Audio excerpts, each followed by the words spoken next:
Well, that doesn't run very long, does it? I only had time to record one Swiss type song before getting ready this morning. And let's hope, as I typed into the caption I'm about to post, um, been having weird stuff with the internet this morning. So I hope our internet doesn't cut out like the last live stream. I've done everything I can to try to make sure that we don't have any disruptions, but we only have so much control over technology, right? Only so much control over technology. Well, good morning to everybody that's jumping in fast and furious to this live stream. Good morning to Candido from New York. Good morning to Emma from Florida, and Al Cost as well.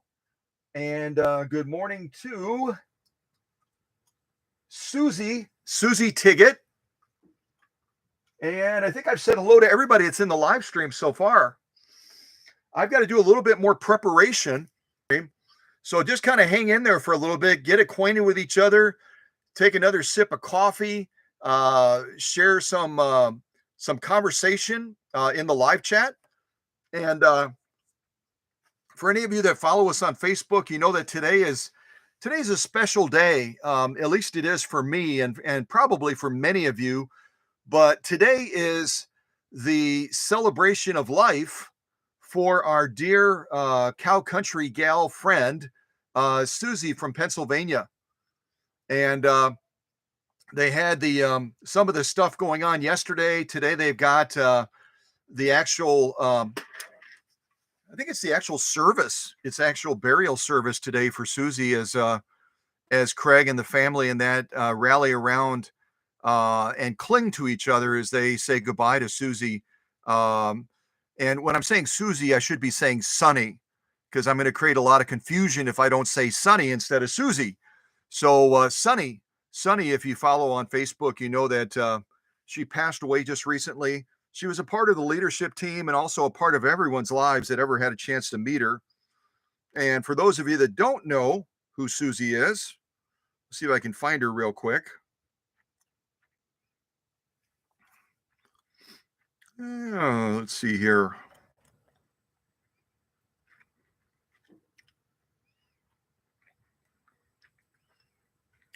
She's somewhere here. Let's see here. No. I post all kinds of fun stuff on Facebook. So if you hear those little blurps, those little blurps are little reels that I put on Facebook. And this is Sunny right here. It's a good shot of Sunny that Craig, her fiance of 7 years. They were engaged for 7 years, and just because of the busyness of life and everything else, they never took that final step of actually getting married. But for all practical purposes, they were husband and wife because of how long they've been together. And if you follow things on Facebook, you'll know as well. Let me see here. You'll know as well that we as a family, cow country family, sent flowers. We sent flowers out to Pennsylvania to the funeral home in that for Sunny. And I had no idea what they would look like, because when I went ahead and placed the order on behalf of our family, I just said, let the florist pick. It was like a florist pick or whatever it is on their website. You're basically saying you guys choose what the arrangement is going to look like, because all of you know, I don't know one end of another from flowers. I know nothing about flowers. So I'm thinking, if I pick an arrangement, I'll pick the wrong one. And so I basically just clicked on the thing saying, let the florist pick it. And boy, did they pick a beautiful arrangement. I'll show you. Craig just sent us a picture this morning through the post that we had done on the Cow Country Facebook page, and shared with us what the flowers look like.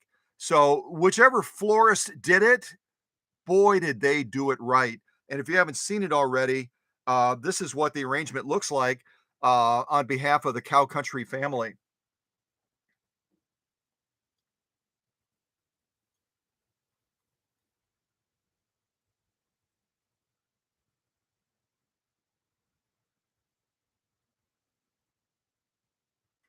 And then the card that you can kind of see up here, the card reads, let me see if I can read what the card says. The card says, and again, it's from all of us. It's from all of us. The card says, um, all all our love, all our love, celebrating the wondrous life of Sunny, always bringing joy to the cow country sewing family and lighting up the room with her smile.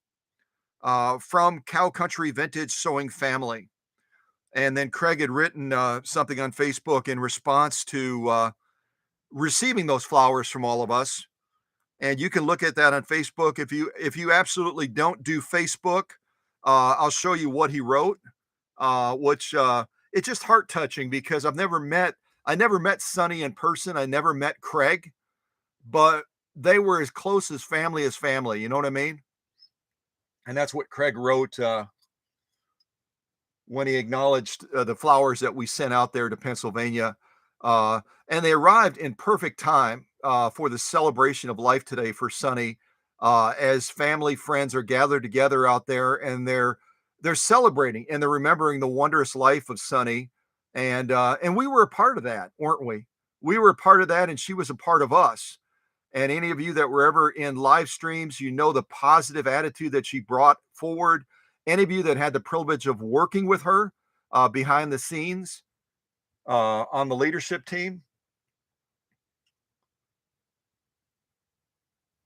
any of you that had the privilege of working with her behind the scenes on the leadership team, doing research and other things for folks around the world.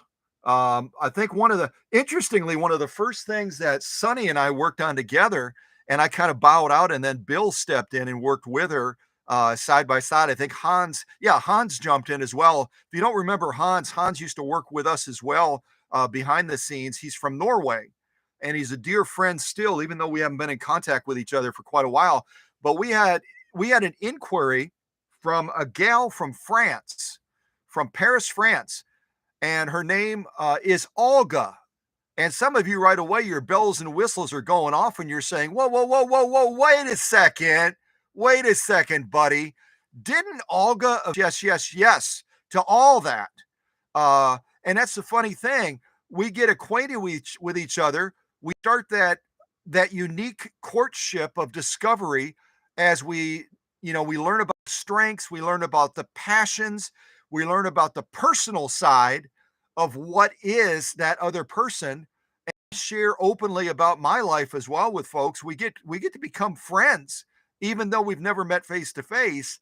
And that's how Sonny ended up stepping onto the team. That's how Bill did, Hans, and eventually Olga. And Olga was the first person from Paris, France, that Sonny ended up stepping forward and helping her research some machines that had been built by the Singer Sewing Machine Company in France. And it's just a small world, isn't it? It's such a small world in our VSM space as we connect with people around the world, even in these live streams. And all of a sudden we realize, hey, I didn't really have, I really didn't have any way of attaching, a face to what are people in France like? What are people like in Brazil? What are people like in Germany? What are people like wherever? You could name a number of different countries of folks that have stepped into the live stream with us. And all of a sudden, you could put a face, you can put a person with that country, and it's liberating as far as any presuppositions we may have had about that culture or those people. All of a sudden, we meet a beautiful person that represents that culture and that country. And all of a sudden, where before we might have been neutral or even negative about a certain country in the world, and all of a sudden we fall in love with that country because of that one individual that we've met.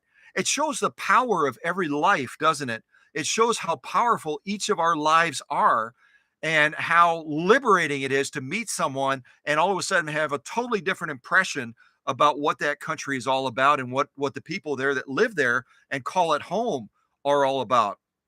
And we even had some liberation when it came to Pennsylvania, didn't we? I didn't know much about Pennsylvania other than it's next to Ohio. It's out there on the East Coast. And then all of a sudden we meet somebody like Sonny. And through the fundraisers that we've done, we meet Craig, her partner of 7 years. And all of a sudden, we have faces and people that we can plug in to that part of the country, and all of a sudden their eyes just pop open and go, I've got to go visit Pennsylvania. Those are beautiful people. I got to go to Brazil. Those are beautiful people. I've got to go to where's Rita from? Rita is from Holland, right? I've got to go to Holland, not just to see the tulips, but maybe to have coffee with Rita, because those are beautiful people. I've got to go to Germany and meet Tadal, because those are beautiful people. It shows the power of every single life and the ability and opportunity we have to impact people and to impact the world by the way God designed us. No other way to say it. We're all unique, and no one like us walking the earth exactly the same. And that's the way Sonny was. And I don't want to make this entire live stream about Sonny, but it's heavy on my heart. It's heavy on my mind. I know it is for a lot of people, especially with today being the day that we put her, uh, the family, Craig, and everyone out there in Pennsylvania is saying their goodbyes, and they're going to put her to rest. And so we were so privileged. And if some of you are brand new to the family and you're going, I want to feel what all of you are feeling, but I didn't know her. I didn't have those interactions with her. Kind of like Bill said on Facebook, some of you are brand new. You didn't have the privilege of knowing her the way some of us did. You can meet her if you're willing by checking out the VIP interviews on this channel. The VIP interviews, I've interviewed pretty much everybody you can think of that might be in our circle. I interviewed Bill, I interviewed Olga, I interviewed Paula Noel, I interviewed Sonny, I interviewed all kinds of folks that have had a chance to chat with us. And one of those interviews, it runs for about an hour and a half or so, is with Sonny. So I know Bill just went back recently and watched it and was deeply moved, not really realizing that she had actually talked about Bill and his rescue effort for birds. I didn't even know that in the interview when I interviewed her. I was like, I didn't know that. So if you want to meet Sonny, maybe for the first time, and really gain an appreciation, why are people grieving? Why are people heavy-hearted about saying goodbye to this sweet gal from Pennsylvania that served as a nurse and served as a moderator and served on the Facebook page and served in so many ways, helping animals through the work that Craig and she did out in Pennsylvania. And they even traveled, I think, all the way down to Texas to help animals as well, to rescue them and to give them a new home, etc. Watch that interview, and all of a sudden you're going to be like, "Holy cow! What an incredible gal! What an incredible gal!" So this live stream today, it's not specifically about Sunny, but I wanted to start out with it about Sunny, so that any of you that knew her, had an acquaintance with her, met her in a live stream, whatever, you can realize that today's kind of a finality in a sense for that family out there. They're going to be gathering, I think, around noon, and it's going to be a difficult day, but also a day to, I'm sure, to share funny stories about her. And maybe even as Craig goes back and watches that interview that I did with her and her lighting up in the room. She doesn't need lights on in a room. You just watch that interview and you just see her face light up. And she's right in the middle of cancer treatment then. So can you imagine before cancer hit her life and took a lot of that steam away, a lot of that energy, a lot of that sense of vitality? Can you imagine what she would have been like back in the day? Holy mackerel. What a crackerjack. What a fire plug, huh? And if you're not familiar with crackerjack and fire plug, that just means she would have been like a energy just off the roof. So, but at any rate, let's focus now. Let's shift our focus a little bit. I've got to do some final prep, so please continue to visit with folks, get acquainted with folks. We've got a bunch of things to try to accomplish in this live stream today. I hope our live stream doesn't get disrupted. Like I said, the camera or the internet or YouTube or whatever's been acting really goofy today as I was trying to get the live stream set up. I actually had to restart it twice before the camera finally came up, and it seemed like it was okay. Hold on a second. I've got a text, I think.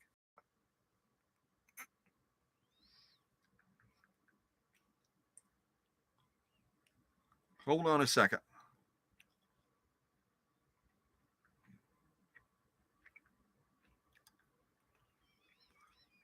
I also have to remember to say, oh, okay. This is a quick little text from Jenny from Ohio, and Jenny from Ohio just sent me a quick little text. It says she wanted to say thank you, but she misspelled thank you, kind of like I do when I'm trying to use speech to text. It never gets it right. But she was just saying thanks for the double eye needles that I just mailed out to her.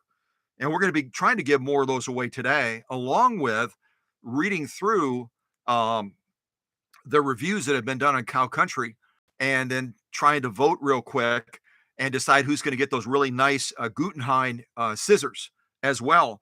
And Al Koss, who's a regular part of the live streams now, just got a review in kind of under the wire. So we're going to have a chance to read that review as well, along with all the others that came in. And it's just fun. It's fun, to not only, oh, I better remember to do something else too. It's fun to not only present machines, but also do special little things, to make people feel connected, and to feel like as they go through their place during the day or whatever, and they're not even in a live stream, they're not even engaged with us. They'll see that little thing that we sent them. Maybe it's a cow country hat that Susie from Minnesota made, or whatever it is, or some of the things maybe that I just mailed off to Christine in Canada, some things that we had talked about that were just sitting around the workshop that I wasn't going to be using, and I sent them off to her just the other day. But that's how we have a chance to make an impact in lives, to be more than just a name, or more than just you know this kind of undefined character, but we get personal, we get intimate, and that's what makes the cow country family such a special place to be, such a special thing to be a part of. So you're very welcome, Jenny. You're very welcome. I don't know if you're in the live stream or not today, but I hope you have more I hope you have more success with the double eye needles than I did when I gave it a try the first time. I didn't do so well with them, and I'm sure it was probably my shortcomings. But eventually, I will conquer those double eye needles, and I'll do something successful, something we can celebrate, and others then can do the same thing as we give out more of those double eye needles. That'll be kind of fun. I also wanted to real quick, I don't do a lot on Facebook other than on the Cow Country page. Some of you know that. I don't venture out into groups. I get group invites all the time from various folks, and I'm always grateful for the invites. Some of you have invited me or encouraged me to join different sewing related groups, but I'm an all or nothing type of guy. If I can't give 110% to something, I'm not going to join it just to say I joined it, and just to have it show up on my profile or something like that. If I'm going to join it, I'm going to be engaged. I'm going to give it 110%. So I've said no, no, no, no, no, no, no, no, no, no, no, no, no, thank you. Thanks anyway. No. But I've gotten a little bit curious about some of the mainstream groups that represent some of the manufacturing companies that we work with, Singer and Bernina, and even some of the parts companies like Sewing Parts Online. Many of you have ordered parts from Sewing Parts Online, and so I've gotten acquainted with some of these folks recently. And I wanted to give a quick shout out. I need to remember to give a quick shout out to the Bernina folks, because I had a interesting engagement with them just yesterday, and I let them know what we're going to be doing today. So some of them actually might be in the shadows right now watching. I think they might be.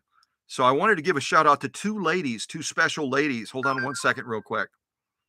Hold on one second. I want to give a shout out to two ladies. I wanted to give a shout out to Pam and Deanna Springer. Pam and Deanna work with Bernina USA, Bernina USA directly. I don't know if they're corporate people. I don't know if they're volunteers. I don't know what their capacity is. But if you go on Facebook and you punch in Bernina USA, you'll see Pam.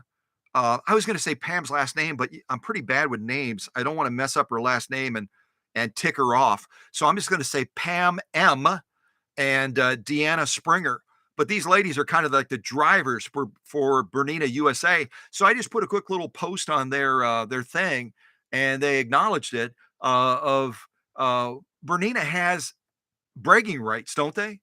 They have bragging rights because of the incredible Swiss engineering of their machines and the roots of the company being in Switzerland. If you didn't know it, Bernina is actually named from a mountain range in Switzerland. That's where the name Bernina came from. There's a mountain range, or there's a mountain named Bernina, apparently, from the research that I did. And I kind of typed a little thing on their page real quick and just shared a little bit about the fact that we were going to, that I had a Bernina 125 in the workshop. And a lot of these newer folks working with the contemporary Bernina machines, they don't take time like us to really research the history and the roots of their own company, maybe even. And I'm not trying to say that in a critical way. I'm just saying they're busy and they're focused forward. They're not focused back like we are as VSM people. So I shared on their page real quick, Bernina USA, and I just said, hey, I've got the privilege of this incredible Bernina 125. And if you didn't know it, and I said it a little bit differently, but I said, if you didn't know it, the Bernina 125 back in 1943 was the first portable free arm zigzag sewing machine ever made in the world. I'll say that again. The Bernina 125 back in 1943 was the first portable free arm zigzag sewing machine in the world. And I can only imagine that some of the people that visit Bernina USA on Facebook all the time, or go to the main website or whatever, they might have read that and go, I had no idea. I love Berninas. I'm a Bernina gal. I'm a Bernina guy, whatever. I had no idea we were the first ones to come up with a machine that was portable, that could lay down a zigzag and had a free arm. And so if you own a Bernina, or if you're curious about Berninas, know that about their history. And that's why it's so cool to be able to celebrate this machine today, and be able to demonstrate it a little bit, and just give you an appreciation for what Bernina was doing back in 1943 in order to basically define history. They were the first ones to define history when it came to a portable free arm zigzag sewing machine. And a lot of people, I'm going to grab my little slip real quick to remind myself about what I wrote down. But again, a special welcome to Pam and Deanna from Bernina USA. I hope you've had a chance to make it, or you can maybe view this later as a video. And really appreciate the roots of your company, and appreciate the roots of what Bernina represents, etc. But let's see here. Oh, I know what it's going to do. Grab my little sheet, and I do have a lot of this. I do have a lot of this memorized. History of machines, particulars of machines, everything else. But when I'm doing live streams, I don't want to have to do a retraction, or redact something later because I got a date wrong. So I usually jot it down just to make sure that my mind is sharp before I have that first sip of Diet Coke, and make sure that I get it right for all of you. Like I said, like Ronald Reagan said all the time, trust but verify. People come to this website from around the world, about 126 countries, and what they hear on this channel, they are taking it as gospel, because we try to do a good job of making sure that we're giving the correct information out. So I don't want to contribute to any confusion or misinformation. So a lot of people think that the Bernina sewing machine company was established in the 1800s, like a lot of the main companies that we could name, such as the Singer Sewing Machine Company being established around 1851, or the Husqvarna Sewing Machine Company building its first sewing machine in 1872. A lot of these companies reach back to the 1800s. Bernina can't declare that as a truth, because they really didn't come on the scene until the 1930s. And if you didn't know that about Bernina, it might almost shock you that such a wide renowned name of Bernina didn't really establish its footing until the 1930s. Now, the founder of the Bernina Sewing Machine Company, and I didn't write his name down on my little paper, so if someone wants to Google real quick who the founder of the Bernina Sewing Machine Company was, and type it into the live chat so we can have that name there as a reference point, I would really appreciate that. I read his name, but I don't recall it, and I don't want to get it wrong. But the gentleman that eventually was given the credit of kind of being the founder of the Bernina sewing machine company, he established himself by basically creating or making one of the first hem stitching type machines. And that was right around 1893. 1893.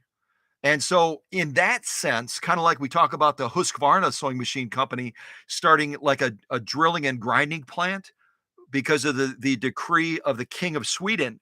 And a lot of people will point back and say, Husqvarna, the roots of that company actually go all the way back to the 1600s.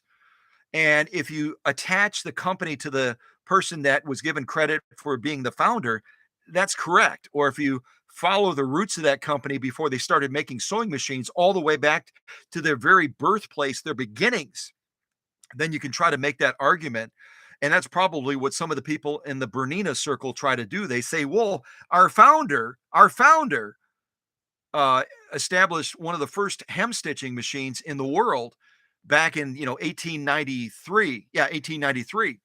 And so they will sometimes point to that date, but it was actually around 1932. 1932 was when someone in Switzerland, maybe yodeling, you know, ole, ole, hoo. That's the best I can do. And if the kids are running into the room right now saying, there's that weird dude again singing, but this time he's yodeling, that would be me. Yeah, I'm the guy that yodels and sings on live streams. But the point I was going to make is somewhere, some person right around 1932, which it's interestingly, 1932, if you remember the recent live stream, I was talking about a bunch of different dates. And I said in 1932, the little brother, I think it was during that unboxing of that 201-2, I was talking about the little brother of the Rolls Royce of Singer sewing machines, the 201-2, the little brother being the 1591 by Singer. The 1591 by Singer rolled out in 1932, just 3 years before the Rolls Royce of Singer sewing machines.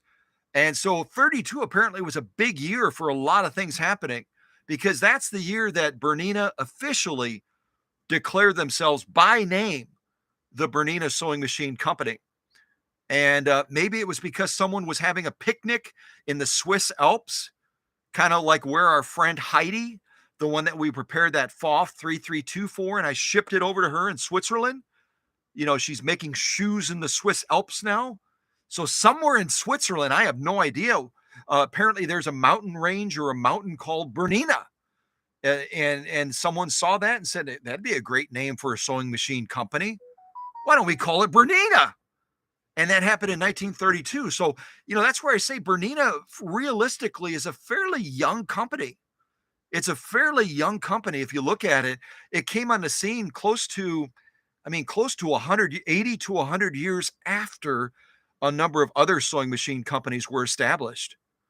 So they kind of started late, but boy, did they kick it in, didn't they?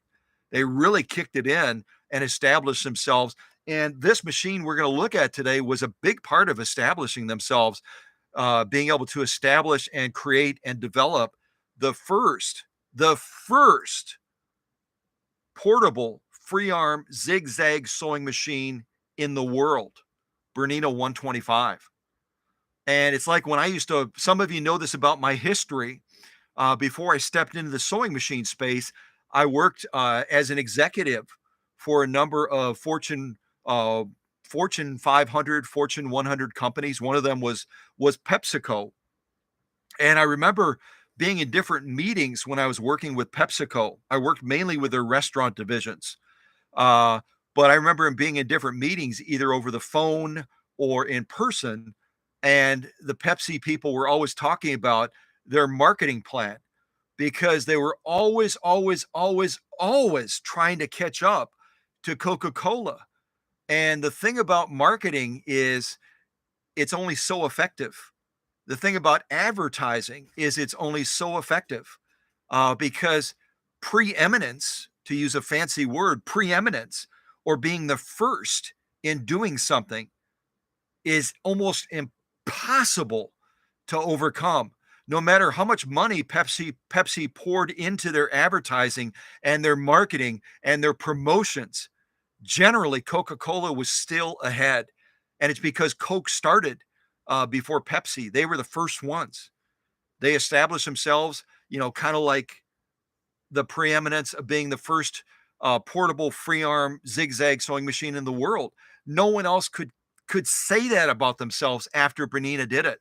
Bernina established that, and they had that trophy. They had that trophy that they could claim uh, until they really officially kind of stepped out of production. And Bernina USA, I'm not trying to offend any of our friends at Bernina USA, Pam or Deanna, but Bernina kind of stepped out of the game a little bit around 2018.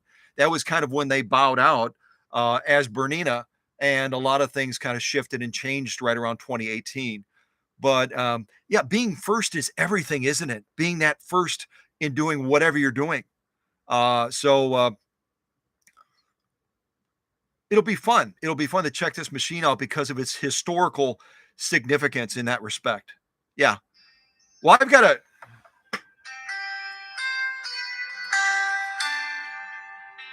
pretty sure this is a solicitation. It's a solicitation call. So I'm gonna decline it. And if it's one of you all calling, which I don't think it is, call back and then I'll answer it. Okay. But I just declined it. So if it was somebody from the live stream, I just hung up on you. I'm really sorry. I'm sorry about that. All right. I think I got another text. Let me look at the text real quick. Let's look at the text real quick in case we have somebody asking a question. It's cold down here today. It's cold down here today. Let's see here.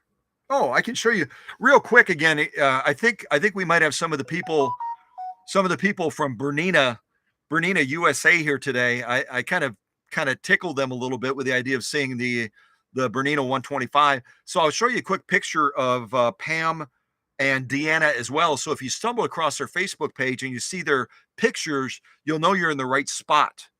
So this is Pam and Deanna right here that work heavily with Bernina USA. They're lovely looking ladies, aren't they? And I'm sure that they have all kinds of fun things that they show on their Facebook page and probably elsewhere as well. But it's just always fun to expand our family, and who knows, maybe eventually they'll make a public declaration that they're part of the cow country family.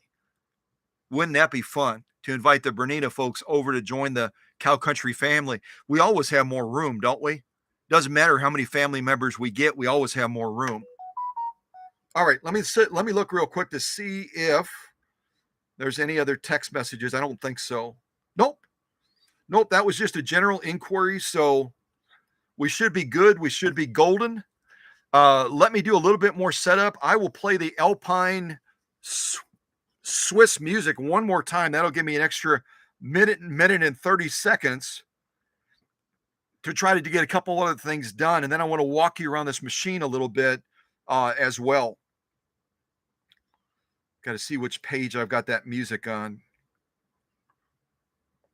I think this is it. Maybe it's it. Yep, here it is. All right.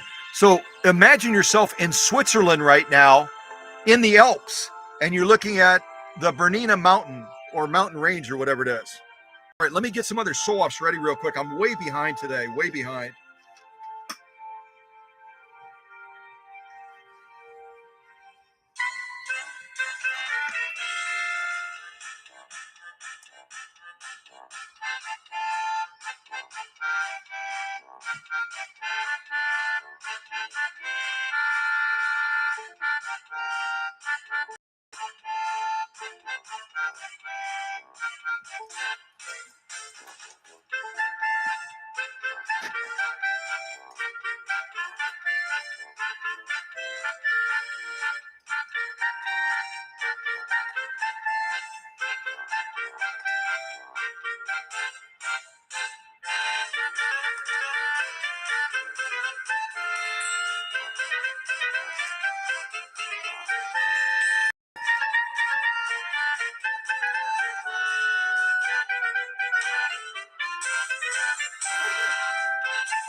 I wish they had a longer playing song that runs like 1 minute and 35 seconds, and it's not nearly long enough for me to get ready on this. So I appreciate all of your patience, and by all means, you know, get acquainted with some new folks, get into some conversations or whatever. And those of you that follow things on Facebook, you know this who this little gal is right here. You actually saw her on a couple of the funny little reels that I do, giving a real nasty good morning. Hold on a second. Pennsylvania.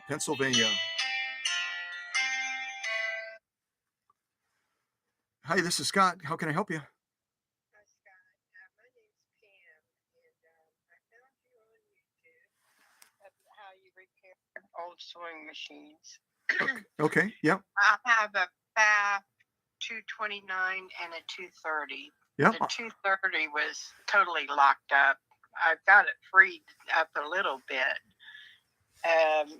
But the one I have been using is the 229, and it's burned out two different motors, and then last night I noticed that it's making the foot pedal hot when I run it.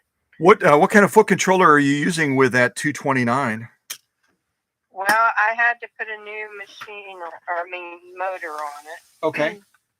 And it's an electronic foot pedal. And you said the electronic foot controller is getting hot? Yeah. Oh, wow. That's unusual because usually only the carbon-based foot controllers will overheat. What is your foot controller rated at?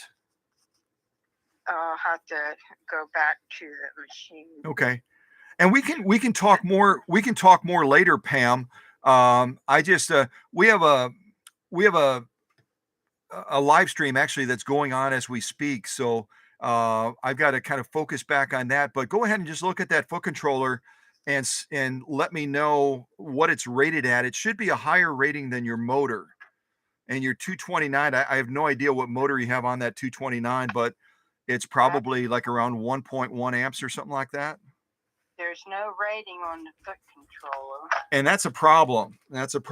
A lot of those foot controllers are made in China, and they don't always put a data plate on the back of them like they should, so that people know what the amperage tolerance of that foot controller is.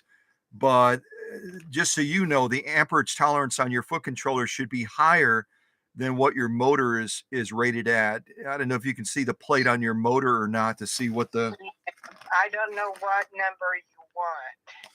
It's gonna be something like, it's gonna have a decimal point like 0.6 or 1 point something or other. 2.5A. What is it again? 2.5A. Is that on your foot controller? No, this is on the motor. You can text a picture to this number of that plate just so we know that we're looking at the same information. I'm not aware of any rear mounted motor that's going to have a genuine rating of 2.5 amps. But if somehow you have a motor on the back of that model 229 that is rated genuinely at 2.5 amps, that explains why that foot controller is getting super hot. Because even the highest rated electronic foot controllers that I've seen are only going to be rated to about 1.5 amps. So you're going to have an amp overage that motor's trying to draw. And then when that motor's trying to suck that extra electricity through that foot controller, that's probably only rated at about 1.3 to 1.5 amps, it's going to cause that foot controller to superheat. And with that much of an overage of a full amp, it could actually get so hot that it could actually basically catch on fire.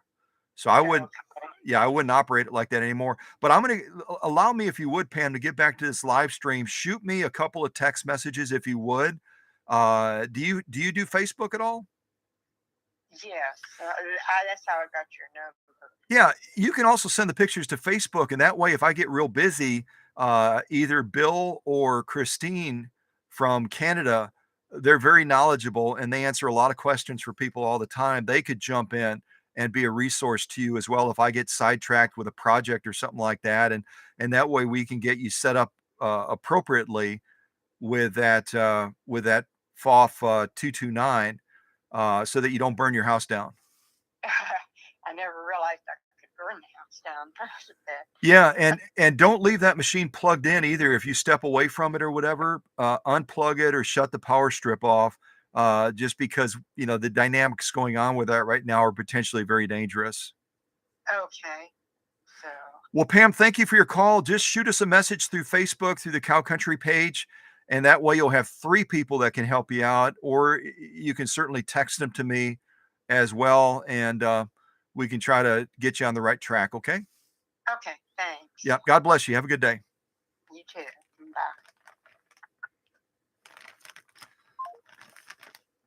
Well, I'd love to tell you I planned that. I didn't plan that. When I saw Pennsylvania come up on the phone as far as the call, I immediately thought with what's going on out there with Sunny right now and her family, I immediately thought maybe it was Craig calling about something, or one of Craig's family members or Sunny's family members calling us.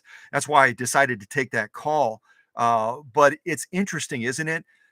Between Bill, Christine, myself, and Sunny, when she was working as a moderator as well, we get inquiries like that all the time for folks that are facing different challenges with their vintage sewing machines. This lady has a really unique situation where she apparently has, it has to be an aftermarket motor of some sort that she believes is rated at 2.5 amps. And she's got an electronic foot controller that's getting super hot. So seldom, if ever, I talk about it all the time. Seldom, if ever, do you have an electronic foot controller that overheats because they don't have the same anatomy. They don't have the same anatomy with a carbon base like our traditional vintage sewing machine foot controllers. They never overheat. Not even if you use them for slow sewing, they generally stay pretty doggone cool. This one is getting noticeably hot. So Bill or Christine or myself will try to follow up in the next live stream or whatever if we can figure out what's going on with this lady's situation out in Pennsylvania, and let you know what we were able to come up with to get her on the right track and also to keep her safe. Because when you have an electronic foot controller that's getting, super hot, kind of what she's implying, like I told her, that's an incredibly, incredibly dangerous situation. If it were a carbon-based foot controller, that'd be another matter. But yeah, I'm glad she called. I'm glad she called. I'm glad she found us on Facebook. I'm glad we can try to be a resource to Pam out in Pennsylvania. So, at any rate, interesting, isn't it? And that's where it comes back to, if any of you in the live stream right now, or any of you that are sitting in the shadows, have thought about wanting to try to get more involved with Cow Country, trying to get more involved, kind of like Bill has done and Sonny did, and a number of other folks have gotten more involved, kind of taking that step forward and say, I'd like to be a resource. I don't have all the answers, but I'd love to be a resource to folks on the Cow Country Facebook page, or I'd love to be a resource to folks during live streams as part of the leadership team, part of the moderating team that welcomes people as they join the live streams. Reach out to us and say, I've been thinking about this. I've been thinking about it. I've been wanting to maybe consider becoming a moderator on the live streams, kind of like Bill does, and Christine and Emma, and the list goes on of all the folks that help out on live streams. The ones that have that little wrench, the little wrench in front of their name. Reach out to us, and what I do is I'll introduce you, by email or otherwise, to the other leadership team members. They'll kind of get acquainted with you, and then they'll let me know what they think. Yeah, I think that so and so would be a great addition to the team, and that's how everyone joins the team. It's kind of that induction process. So don't be intimidated by that. It's a very, very, very friendly process. But I generally don't make a decision to bring people on unless I involve the other leadership team members. I hope that makes sense. So yeah, if you thought about it, if you're curious about it, reach out to us and let's see where things go. Okay. So, all right. So I'm going to do this. I'm going to get the rest of my material ready, and then I'll walk you around the machine a little bit, and we'll put this 125 to work And I don't have I'm really at a disadvantage just because of all the stuff that's been going on. I don't have a lot of sew-offs prepared for this 125. So I'll show you what I have as far as preparation. Saddle grade leather. I've got some denim, it looks like, as well. And then if there's anything else that I traditionally will sew with one of these machines that I present, just type it into the live chat and say, hey, Scott, would you cut a sew-off sample of such and such so we can see how the 125 from 1943 does with it? Then that's kind of how I'll take the additional sew-offs, if that makes sense. That way I don't just kind of scramble around while you're waiting and pull a bunch of stuff out, not even to put it to use, if that makes sense. So if you want to see it sew a particular material that I typically sew, just type it in the live chat. And if I somehow miss it, one of the leadership team members can send me a text and say, hey, so and so is asking, can we sew such and such? And we'll go ahead and do that. Okay.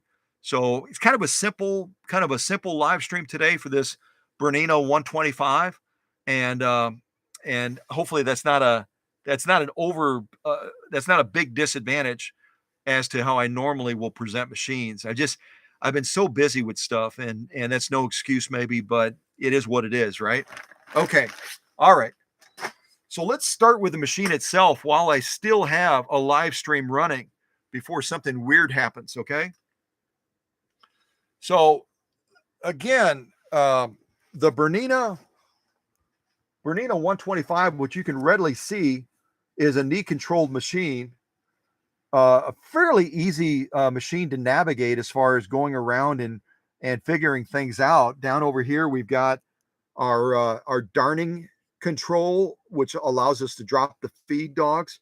You just turn that counterclockwise, and the feed dogs will drop. You turn it clockwise, and those feed dogs will pop back up again. So it couldn't be much easier as far as this little knob right here. Right here, we've got our stitch length control and also our reverse. So when this is all the way down, we're going to be sewing forward like we normally would, and we're going to be sewing at the longest stitch. The thing about this Bernina 125 is it does not generate a straight stitch as long as most of our vintage sewing machines. Most of our vintage sewing machines are going to generate a straight stitch of somewhere between 5 to 6 stitches per inch. This Bernina 125, when they built this model back in 1943, their claim to fame, their focus, their drive, their engineering wonder as Swiss master machine makers was on what can we do with the Zigzag? What can we do with the Zigzag, since this is going to be potentially the first portable free arm Zigzag sewing machine in the world? What can we do to make the Zigzag fantastic? And so they didn't concentrate as much effort on the straight stitch.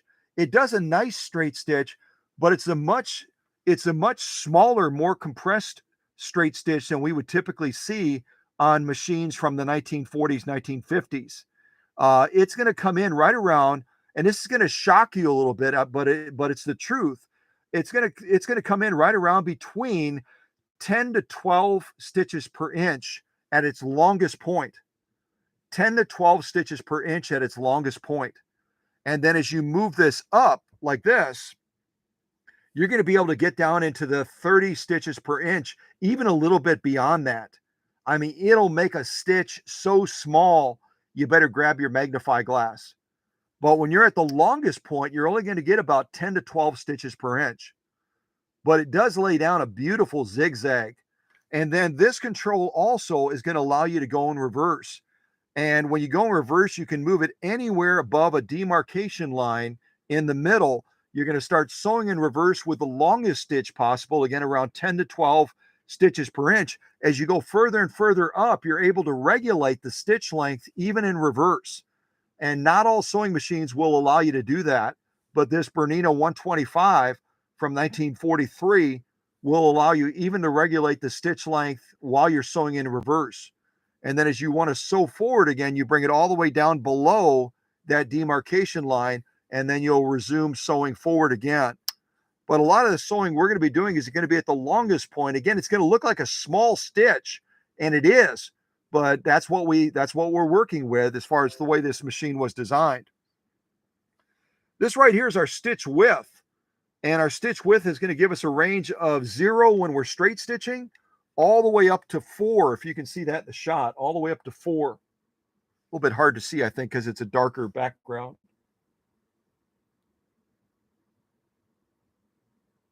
Yeah.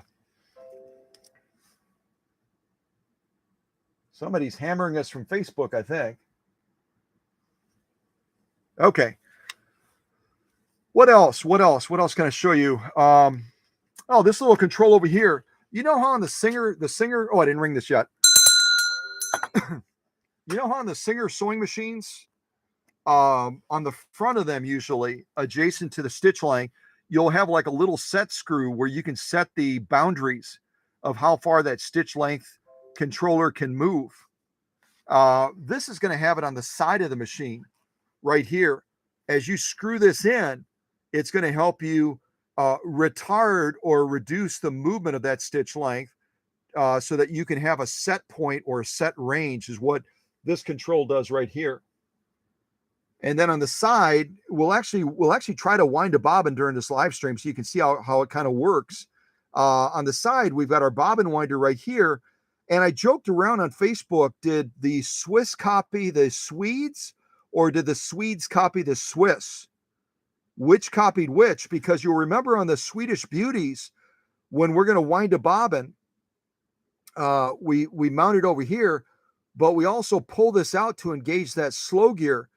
This particular version of the 125 does not have a slow gear. There is another version of the 125 where there's a little lever back here on the back of the motor casing, and you can move that little slide lever, and you can actually slow the machine down. It's like a slow gear. This particular one does not have that because it's one of the earliest ones.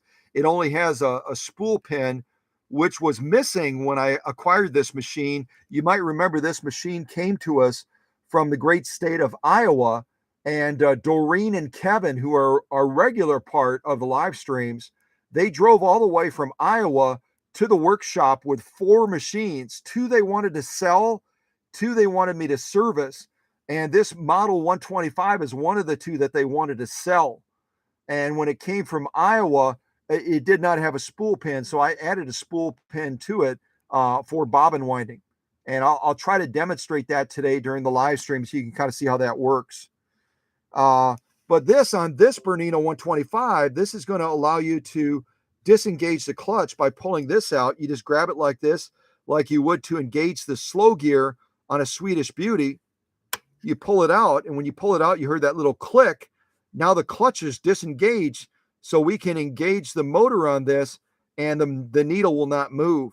And then when we're done winding the bobbin, we just push it back in again, and then that clutch is automatically re-engaged again on the machine.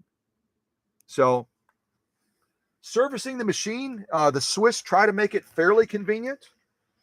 So they've got this little door up here that you can open, and you can access some of the main lubrication points on the machine.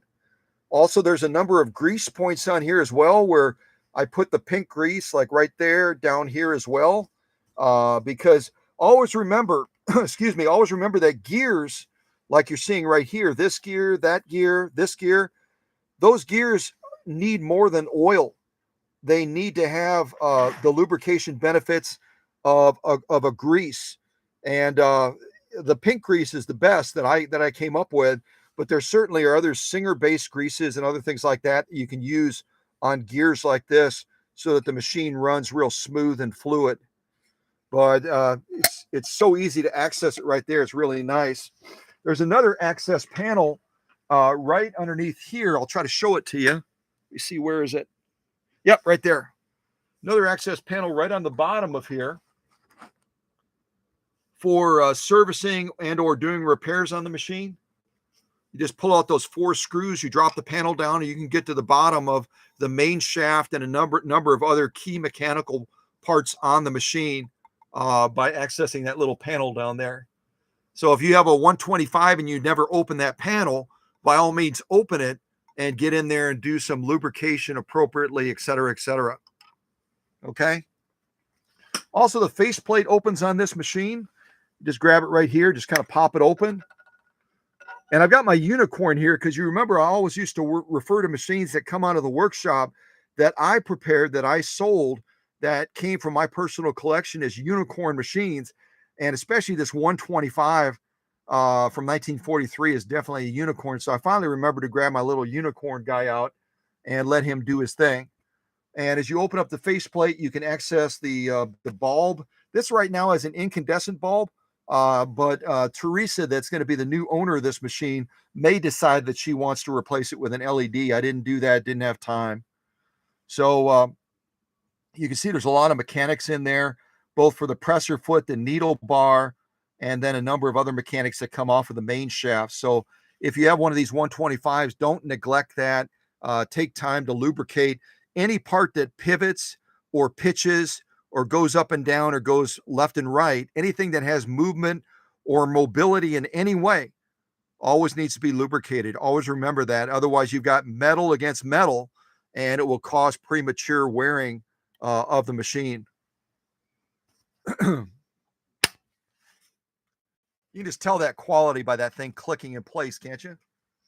And you might be curious as you're looking at this Bernina, what is this machine made out of?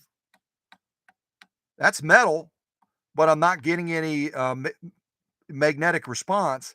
That's because this Bernina is made out of aluminum. So it's a very lightweight machine. By class and size, it would be considered a 3/4 size machine. It's a very compact little machine. It has a lot of portability, which is what the Swiss were aiming for when they designed this machine back in 1943. They wanted to have a very portable free arm type machine that the owner would be able to tote around with them very easily. And it's got this lovely little case right here, this lovely little case that it goes into, kind of a tweak style, I guess that would be. And just gives a nice opportunity to take that machine out to quilting retreats or quilting expos or whatever you decide to do with that machine. What else can I show you? I think that's going to be the bulk of it right there.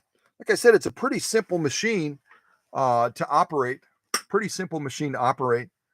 And what I'm going to do now is I'll show you the threading of this machine, and then we're going to replace the needle on it. I did quite a bit of sewing on this machine after I finally got it done. And if you saw that reel I posted on Facebook, I had this thing just torn apart. I thought I'd have it done and ready by Saturday, and that just was not going to happen. But I finally got it done late on Saturday, and it was apparent that I would be able to present it today. So I did, some basic sew offs, nothing extraordinary. I did some protected full grain leather. That's on the far left there, saddle grade leather, and then denim as well. And you can see it does a beautiful job, particularly with that zigzag, which again was the focal point of the Bernina folks in Switzerland back in 1943. We got to make a fantastic zigzagging machine that has portability and a free arm. And I think they accomplished that beautifully. It really does have a lovely zigzag presenting there.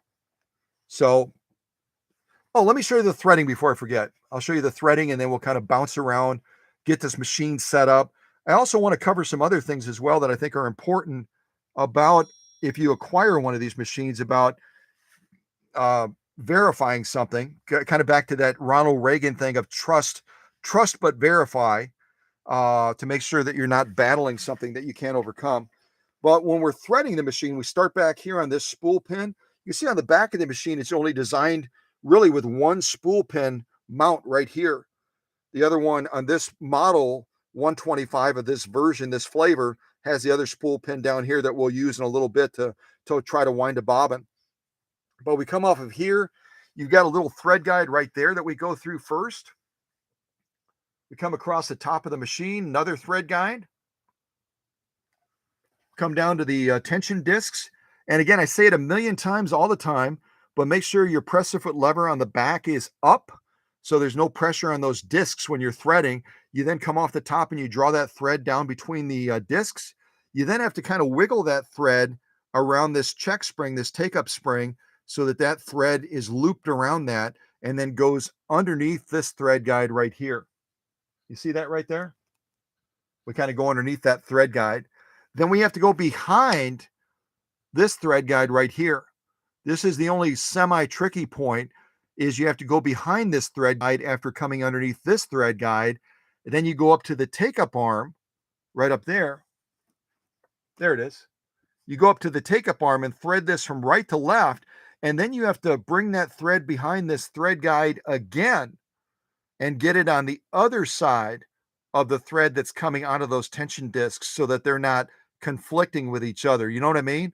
So the thread coming off of the take-up arm up here, when it comes down, has to be to the left of the thread that originally was coming in between those tension discs. I'll get real close so you can kind of take a look and see what I'm talking about. Because otherwise they're going to get tangled, and it's going to cause the thread to break and all kinds of problems when you're trying to use the machine. So just make sure that those threads are not conflicting with each other right in this region right here behind this thread guide. You then come down here. There's another thread guide right there. And with this thread guide, you have to kind of tuck the thread behind it. Usually thread guides like this, you're going to go over the top of it, and it's just going to give that thread a thing to run over. With this one, you have to actually go behind it. And then there's another thread guide right here above the needle. Let me shut that light off. We'll get real close so you can hopefully see what I'm talking about. I'll get as close as I can anyway. So my point is, this thread guide right up here near the top, you got to go behind that. You got to kind of thread it behind that. And then you have to thread this thread guide right there. And then finally, you're going to be threading the needle from front to back. And the flat side of the needle is going to go to the rear. Flat side of the needle to the rear. And it gets to be a little bit confusing for the sewist that isn't real knowledgeable about needles as to what kind of needle do you use in this 1943 Bernina 125. Because when you go to the book, this is the original manual for this machine. When you go to the book, it makes it a point. Let me see if I can find the needle section again. It makes it a point of telling you appropriate sewing threads. No, not that. I want to know about the needle. Tell me about the needle. I found it just the other day.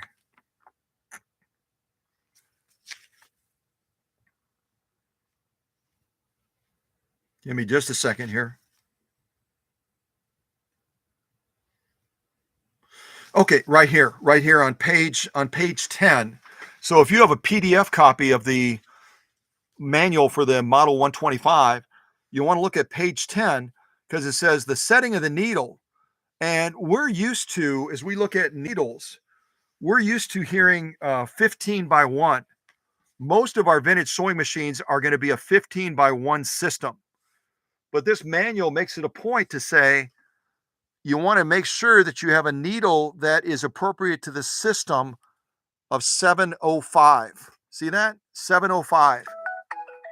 And a lot of you are probably saying, I didn't know that there was a 705. Or some of you might say, no, I've heard of 705 before, but what's the difference? What kind of specialty needles? What kind of specialty needles do I need to get if I've got a Bernina Model 125 like the one you're showing today? The good news is back in the day, back in the 1940s, when a manual like this would have been printed, the system that most people refer to that they call a 15 by 1 today was called a 705. So don't panic if you acquire a sewing machine that says you need a needle that's appropriate to a needle system 705. It's the same needle that you're going to be using otherwise. The same needle like these Schmetz universal needles. And you'll see that to dispel any confusion, Schmetz, being as smart as they are, and not just because they're following Cow Country now on Facebook and on YouTube, but they're smart all by themselves. They put right on their needles, pretty much all their needles.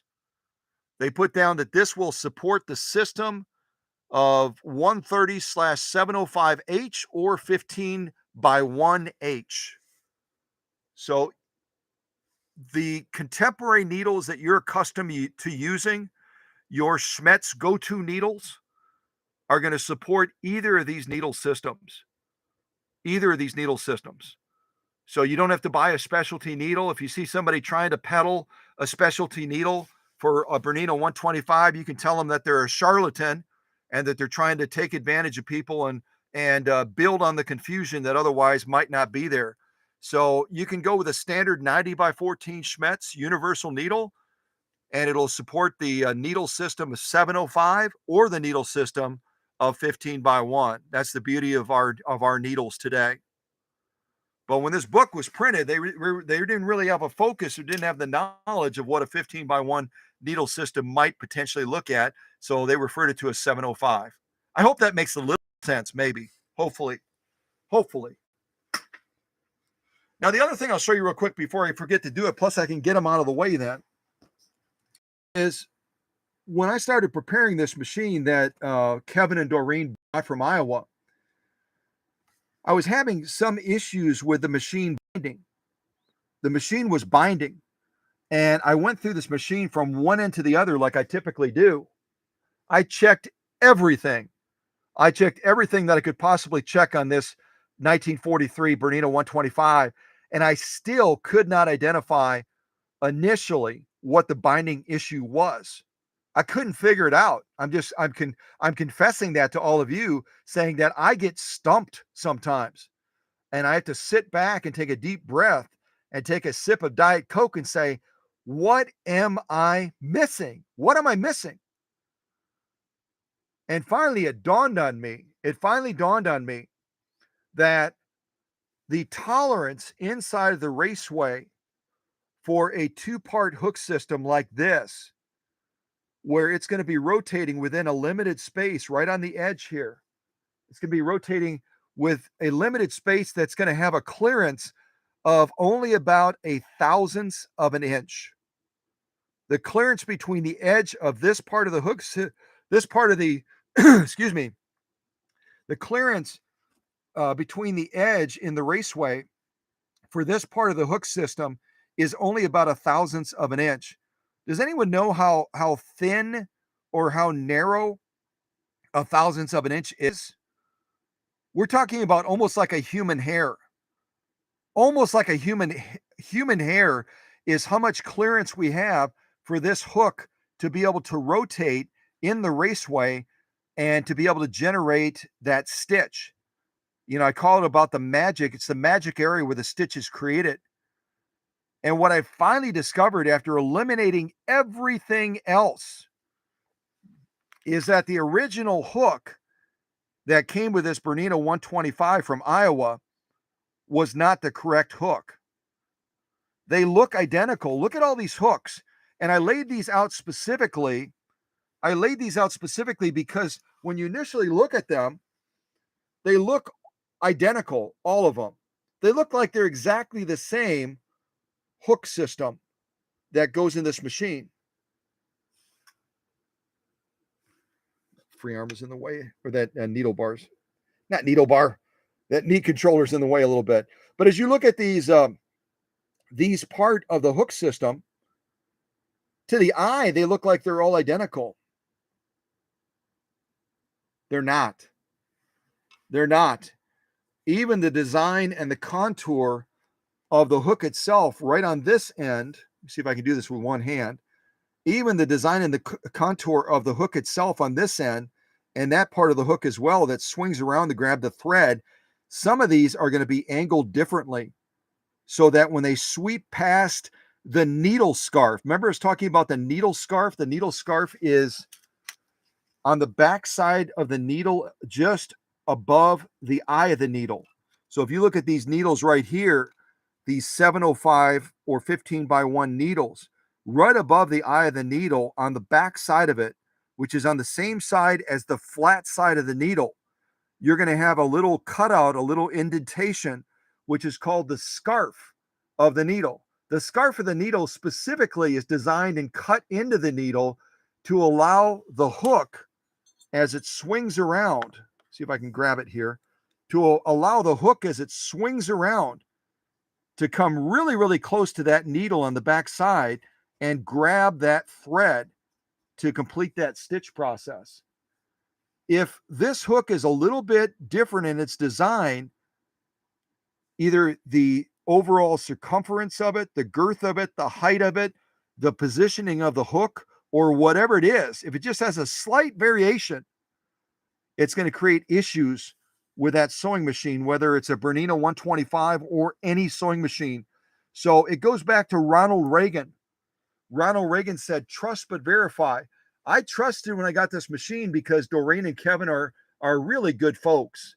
And they would have told me, hey, yeah, we switched out the hook when we got this machine, or we know that the previous people switched it out or whatever. So my starting assumption was that it had the correct hook system, that this was the correct hook system for the machine. It proves that it was not. And I had to go through my inventory and do a lot of measurements using the caliper to check height, girth, clearance, and everything. Because again, as this is rotating around, it has only about a thousandth of an inch clearance on the edge between the raceway boundary and the hook system in the middle that's going to be moving. So a little is a big difference with a machine like this, and I discovered that the hard way. So I'm only showing you this to show you that every one of these at a quick glimpse or a quick glance is going to look nearly identical, pretty much identical. But when you get down to the the low level of measuring them and checking them and putting them in the machine and seeing how the machine reacts to them, you all of a sudden discover that a slight difference is going to have a huge impact in what that machine is able to do and how it reacts. But boy, oh boy, are they close, aren't they? They're all very, very close. All 8 of these look like they would work in this machine. Only one of them worked in the machine, and the original one did not work. So, my only point is be careful. Be careful and always verify. Don't do like I did and jump to the conclusion or assumption that what you're starting with is the appropriate setup. Okay. So I'm going to move these out of the way because I'm going to have to move this machine closer to use this knee controller. And I'll also show you the bobbins as well. The good news about this Bernina 125 is it does not require a specialty bobbin.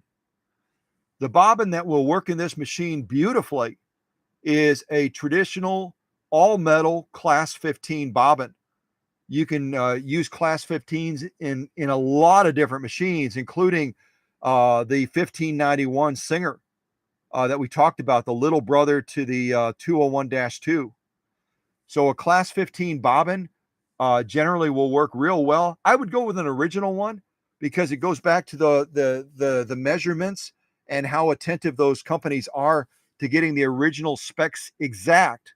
The newer replacement bobbins that you can get at Walmart or some of the other retailers are going to be aftermarket ones, and they're not manufactured to the same specificity and the same accuracy as the original class 15 bobbins. But if you have some vintage class 15 bobbins that you're using in one of your other machines, you can use those in this Bernina 125 and they work perfectly. Anyone want to venture a guess as I continue to blah, blah, blah? Anyone want to venture a guess as we're talking about the raceway? We're talking about the hook system on this Swiss-made Bernina 125. What kind of hook system does this machine have? Does it have, and some of you that watch the reels on Facebook probably already know, but does it have a rotary hook system that goes all the way around like this?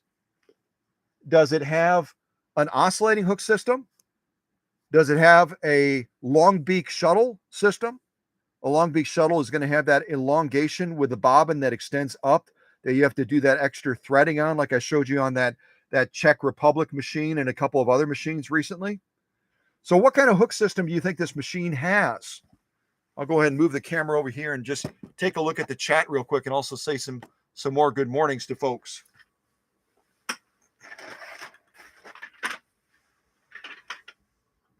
All right, I'm going to say my good mornings real quick. Let's see here. I'm scrolling up.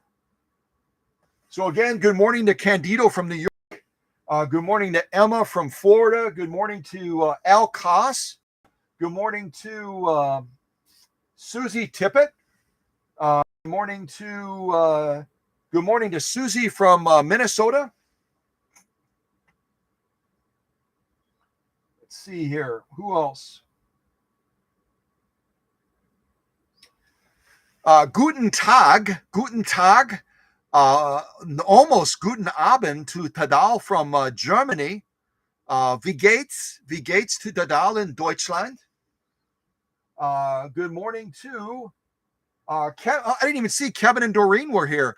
Kevin and Doreen are the ones that brought this machine that we're featuring today all the way from Iowa to the workshop with 3 other machines. And so a special welcome to Doreen and Kevin for privileging me with the opportunity of being able to scoop this historically relevant Bernina Model 125 up. She really is a sweetheart of a machine. Let's see. Good morning to Aaron Allen as well. And I get it right today. I hope I get it right today. Aaron Allen, I always have her in a wrong spot as far as where she lives. I believe she is from Vermont.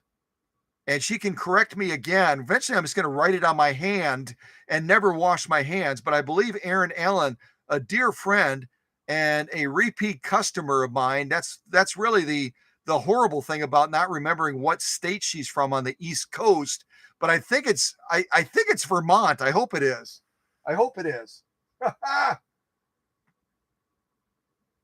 Who else?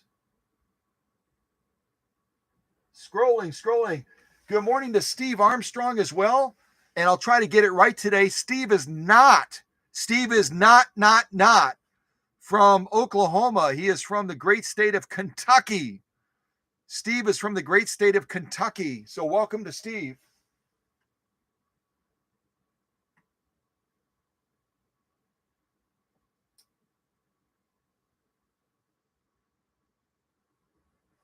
I'm waiting for you to notice my hat. Did you send me a picture of you wearing your hat, Steve? I didn't see it. Maybe it's in my email or something like that.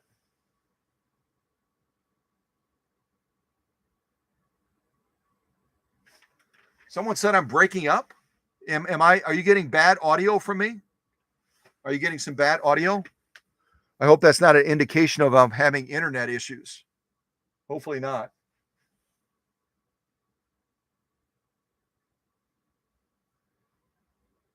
Oh, Stephen wears it to the thrift shops when he goes out there to look for vintage sewing machines that he can save. So take a picture of yourself, my friend. Take a picture of yourself out at the thrift shop on the hunt for a special machine, and then send it to me so I can share it with the folks of you wearing that cow country hat that Susie made. And I'm not going to make any money off of it, so just send it to me, and that way I can brag about my buddy Steve from Kentucky and show everybody what you look like. That would be totally cool.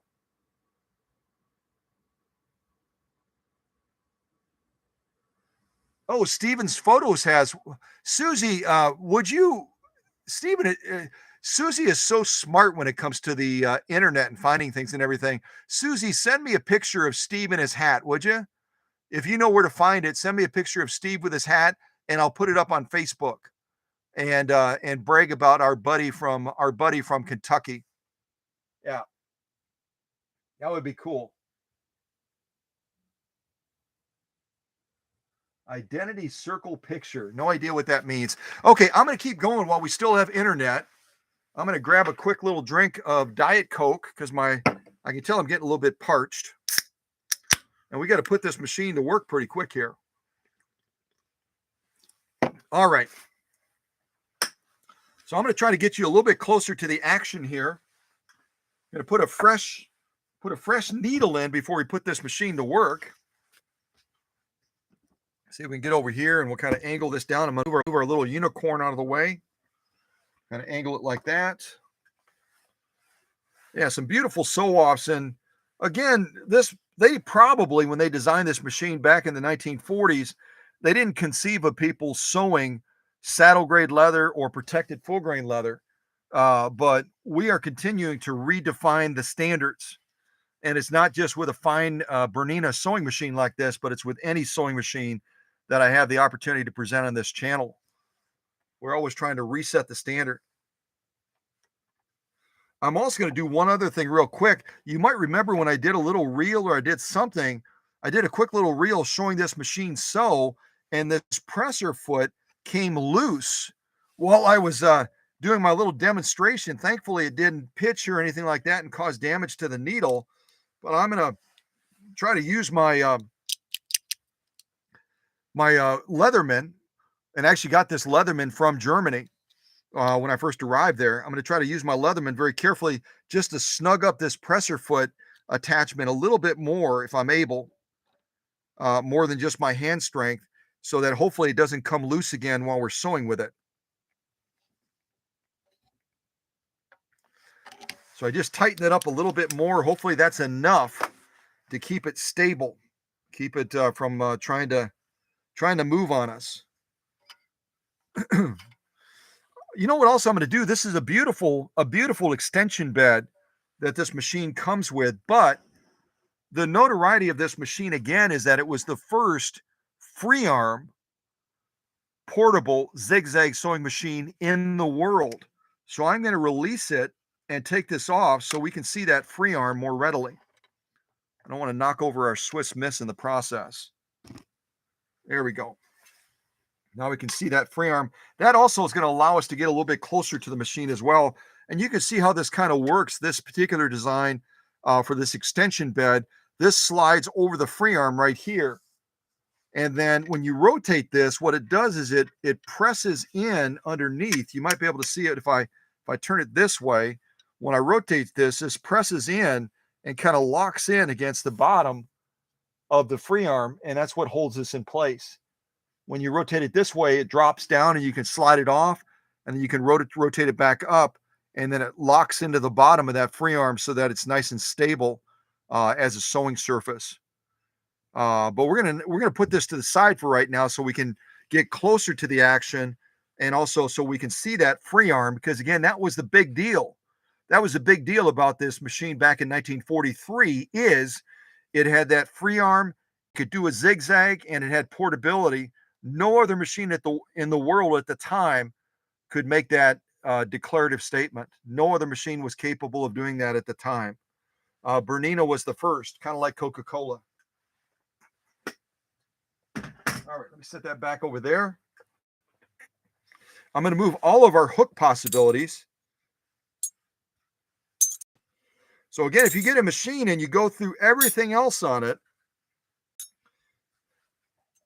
don't eliminate the possibility that you might have the wrong hook in that machine.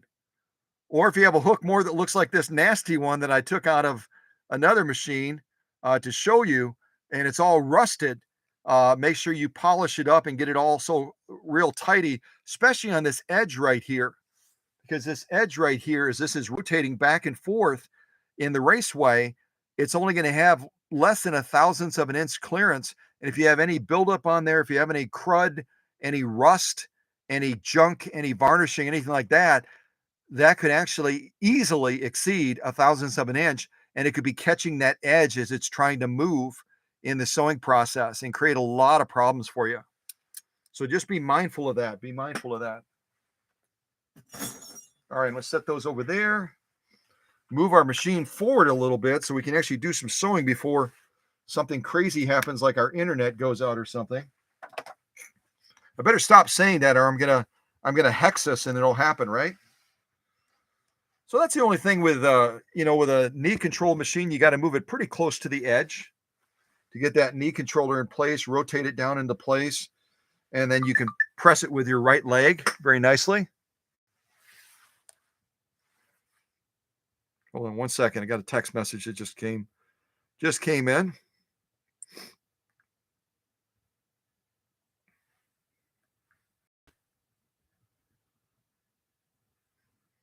Oh,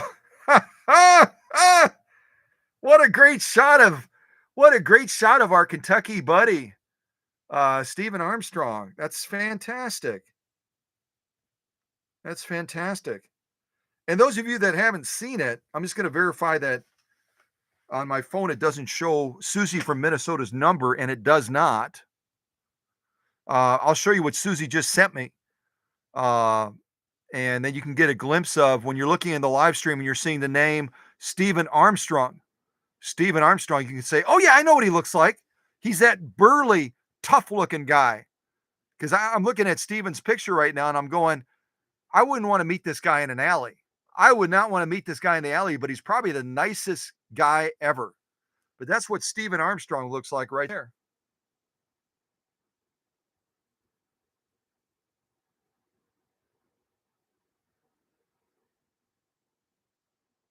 And it's a little bit hard to see in the shot, but not really. You can kind of make it out.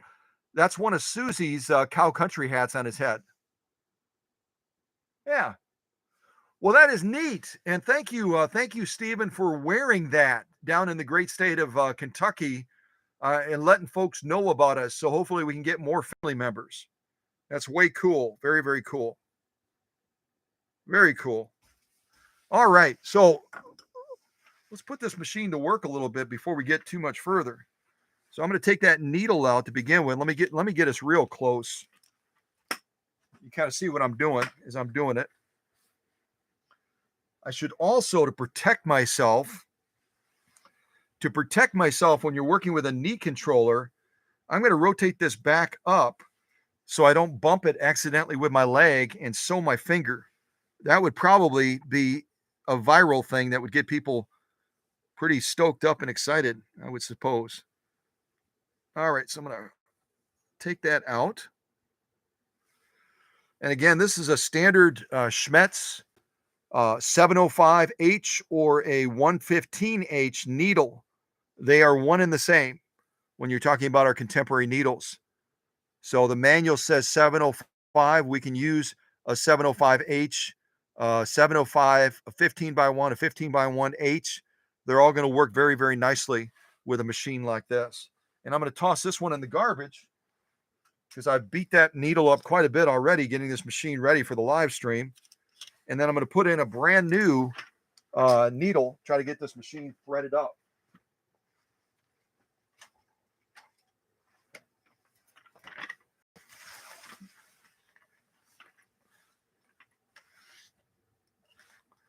We'll get a little bit closer to the action here. Remind me too, I want to try to wind a bobbin with this. It's kind of fun to show you how this bobbin is wound on here.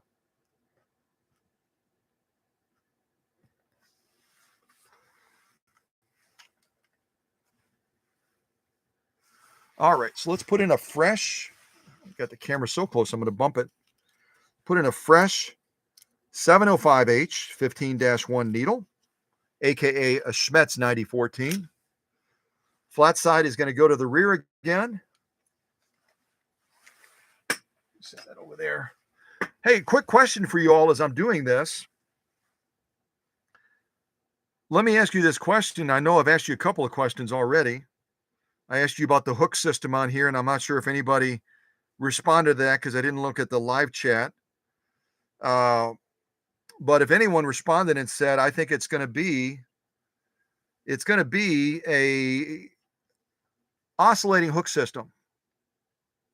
Because I looked at that reel on Facebook when Scott was showing that he didn't have the machine ready yet, but he was doing some calibrations on the machine, and it looked like an oscillating hook system. If you said that, then give yourself a pat on the back, because that is absolutely correct, that it is this Bernina 125 model is an oscillating hook system. And that right away tells you that this machine is going to have a little bit of an advantage when it comes to potentially operating with heavier thread. Remember, the oscillating hook system is going to be a little bit more tolerant of heavier thread because that hook doesn't have to go in a full loop, a full circle. It's going to be like a pendulum going from side to side like this.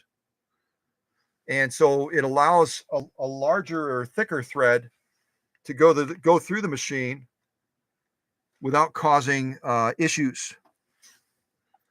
I'm going to lower that presser foot, and we should be able to thread this hopefully a little bit easier.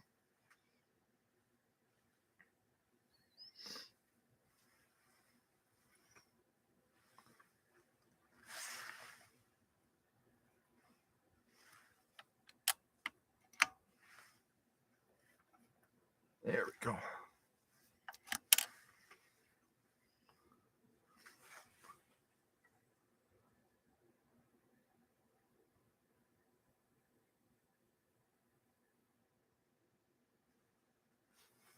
I did better with that than I thought I would. I'm not the best needle threader, that's for darn sure. All right, we'll bring that to the rear. The other thing I can show you real quick, if you're curious about it, I'll go ahead and open this little door over here and kind of give you a look into the magic space where the hook is created.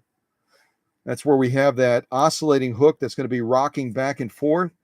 Now to release this, I'm going to try to put the camera kind of between my legs so you can kind of see how you release it if you need to. For cleaning purposes, I got to push that heater away. My leg is feeling like it's going to catch on fire. Kind of like that lady from Pennsylvania's foot controller. So right over here, you have a little metal clip. See if I can move this free arm or this knee controller out of the way a little bit. See right over there, I got a little metal clip. See that right there? You push that in, and then this opens up and allows you to access that. But first thing we'll do is we'll take out our bobbin case. We'll talk a little bit about the threading of that. Take out our bobbin case, which will allow us to pull that thread up as well. And you can see that class 15 style bobbin on the inside of there right there. I must have done quite a bit of sewing off camera because I'm seeing that bobbin has worked its way down. And this holds a lot of thread. The class 15 is probably one of the most robust bobbins that there is when it comes to the volume of thread that it holds, apart from maybe some of the long barbell type bobbins will hold comparable amount of thread to a class 15. A lot of people don't know that. So we kind of give this a little push on the edge. It allows us to open this little door right here.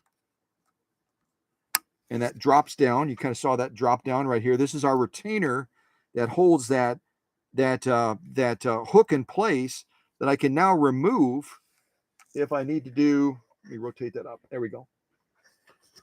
Again, I'm holding it between my legs right now, so if it moves a little bit, my legs are jiggly apparently. I kind of grab this and I can pull that whole sucker out. See that?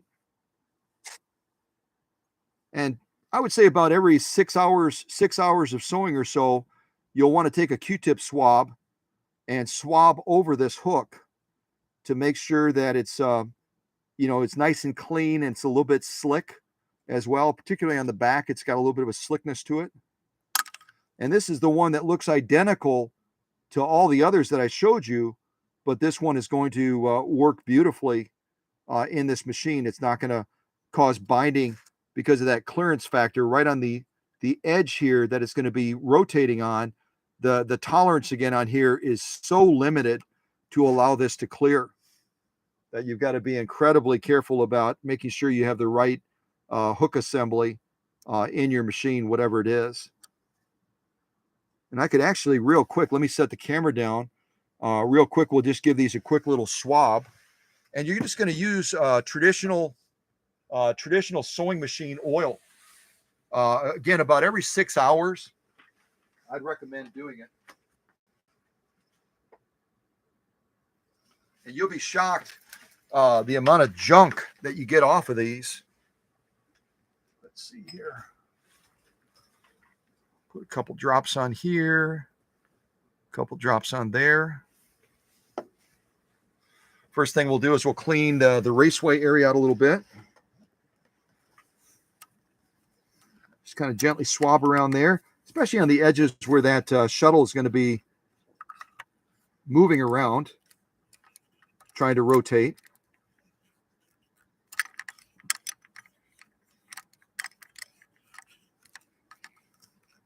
Now, you know how meticulous I am about machines, right? And this machine has been cleaned better. I mean, it should get a better Homes and Gardens sticker. That's how clean this machine is right now. But look at from the sewing that I've done on it already.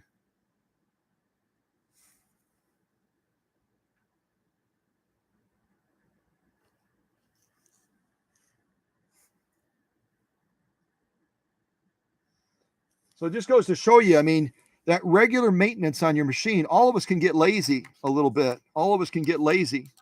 But that maintenance that you do on your machine can make or break your sewing experience, right? And we also have to clean the hook itself as well. Throw that dirty one to the side. We'll add a little bit more machine oil to this Q-tip swab, and we'll just kind of clean off that hook again real quick. And again, be real careful around these points right here, this point here, and these two right here, because that thread is going to encounter this around the scarf of the needle, and you want this point to be nice and sharp. You don't want to get any barbs on it. You don't want to, set it on a surface where it could get scratched and create a little bit of a rough spot on that hook that's going to be swinging around to grab that thread. These either, you want to keep those nice and tidied up and really treat this like a delicate, fragile piece that you don't want to go anything abrasive against it. You don't want to be cleaning it with anything abrasive. You want to really, really make sure that you're treating it with a great deal of care, a great deal of gentleness. And again, remember how much I've cleaned this machine already and tidied it up. And just cleaning this hook from the sewing that I've done. Look at what we just got off of it right there. I think you can see that if I put my finger in front of it.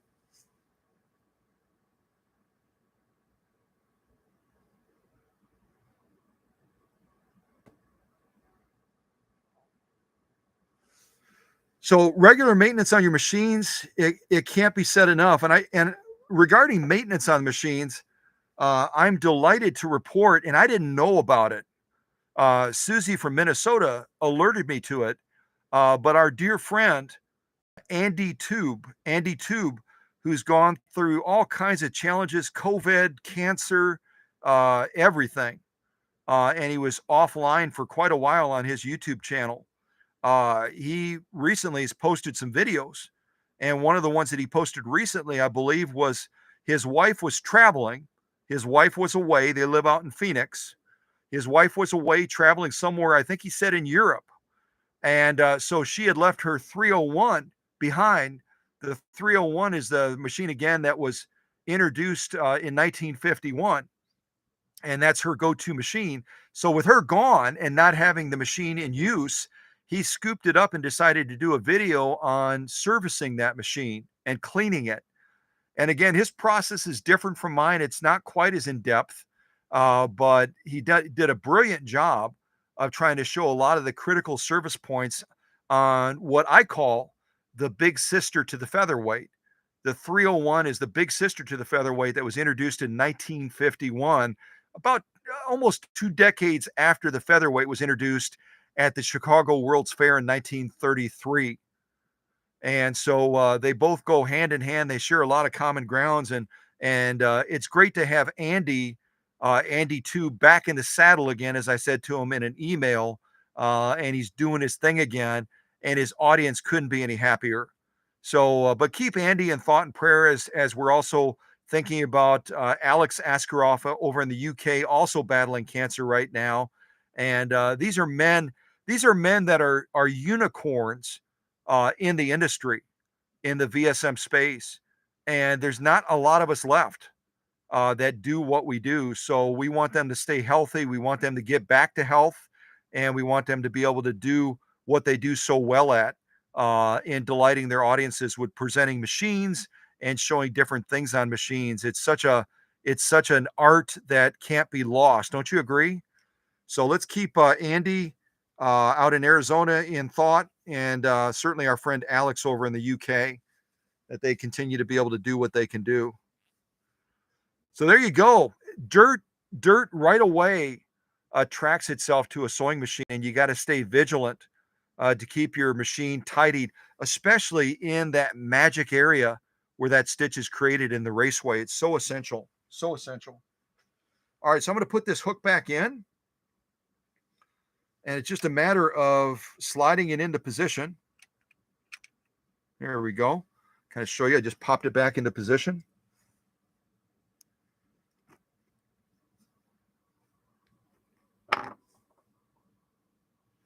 And now we have to push that retainer plate back up to lock it into place. And it's just a matter of moving it up, and then kind of you'll hear it lock when it locks in place. There you go. So we just did some quick maintenance on that to make sure that it was good to go as we try to do some sewing on it during this live stream. Finally, after all of my blah, blah, blah, we've been running good gravy. We've been running an hour and 40 minutes and we haven't even sewn on this machine yet. That's kind of silly, isn't it? So as far as the orientation of the thread for this class 15 bobbin in here, you want to make sure that it's, as you're holding it like I'm holding it right now, let me kind of pull these apart. We'll also do some quick maintenance on the bobbin case as well, because the bobbin case is going to be in that same environment that's going to be pulling that dirt in. And a quick little swab on this will allow that bobbin to spin up in here much more easily. As we're swabbing around here, we're also going to swab around where the bobbin itself is mounted. And then also where it's mounted on the machine, where we slide it into the machine right here, we also want to swab in there as well. And you can see it comes all the way through to the other side right there. Swab in there as well, get that all tidied up. And this isn't quite as dirty as the hook was, but you can see a little bit of dirt that we just gathered on there from the limited amount of sewing that I've done on this machine. So again, and depending on the environment that you have your machine in, if your sewing space, or I should get up with the times, you're sewing suite. If you're sewing suite, I feel weird saying that, but that's what that's what the Bernina folks say. Bernina folks, Bernina USA, they say, this is not a sewing area. This is not necessarily a workshop. This is my sewing suite. So, and they're actually giving away a sewing suite right now. If you go to Bernina USA to give them a plug, they're doing some sort of a contest and you can receive like a sewing suite makeover from Bernina. I don't know all the particulars, but I'm sure Pam and her colleague do, and they can answer any questions you have. But as you swab this, you just make sure you get all that dirt off of there. And then as you're going to put it back in, to do it as the manual shows it, the manual, you have the bobbin in your left hand, you have the bobbin case in your right, and you're going to have that thread coming over the top. See that? The thread is coming over the top as we slide it into that bobbin case, like so. Then we're going to draw that thread over here into that little slat, and then we're going to draw that all the way down so that it's underneath that tension band.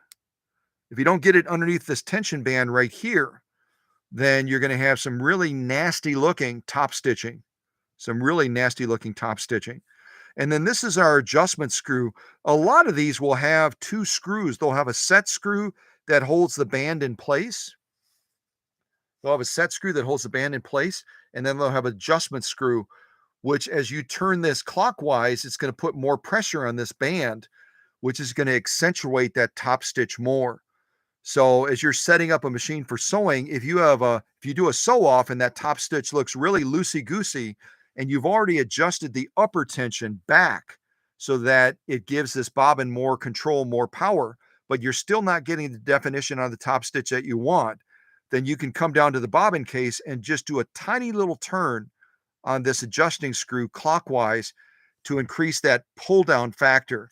Again, if you're brand new to sewing, your bobbin case is in a tug of war with your upper tension. This is pulling down to define the top stitch. Your upper tension is pulling up to define the lock stitch. They're in a constant battle against each other. Constant battle. And sometimes no matter what adjustments you make up here, it's not quite enough. You can turn this way back to try to give more definition to your top stitch because this doesn't have enough power, but then you'll start to lose definition on your lock stitch. So you only want to go so far with that upper tension, and then you want to counterbalance it with your bobbin case by adjusting that screw just slightly. And a little goes a long way when it comes to bobbin cases. That's why a lot of people get nervous about adjusting bobbin cases. They get really, really nervous about it because When you take a screwdriver like this, you're like, well, how far do I go? How far do I turn this clockwise if I'm wanting a better defined top stitch? The answer is only a little bitty, little bitty, little bitty bit, because this has an immediate response, and it can be overwhelming where some people will come down to this and they'll crank it a good quarter to a half a turn, and then all of a sudden they lose their lock stitch definition and they're over here trying to crank this up to counterbalance it. You only go a little bit at a time, very, very, very, very small adjustments when it comes to the bobbin case screw, as far as getting more definition onto that top stitch. Very, very small, less than a millimeter. I just turned it just a tiny little bit. So just be mindful of that. And when this is in the machine, and whenever I describe the movement of a bobbin, is it rotating counterclockwise? Is it rotating clockwise? I'm always talking about it being in the machine, being operated, as far as the direction that that bobbin is going to be turning, just not to create any confusion. I recently had a wonderful gal that came in to pick up her Swedish Beauty, and she was talking about, well, go over with me again. Go over with me again, Scott. How do I put that bobbin in, and how do I orientate it? And then she got a little bit confused because she was thinking about it as she's holding it instead of as it's in the machine being operated. Always think about different components of the machine as they're being operated in the machine. That's the most important way to understand how the machine mechanics are operating cooperatively and collaboratively. So what direction do you think this bobbin is going to turn? If I pull this thread as if it's operating in the machine, is it going to go clockwise or is it going to go counterclockwise? So I'll set this down real quick and I'll look at the chat since I haven't done that for quite a while and see what y'all think. See what y'all think.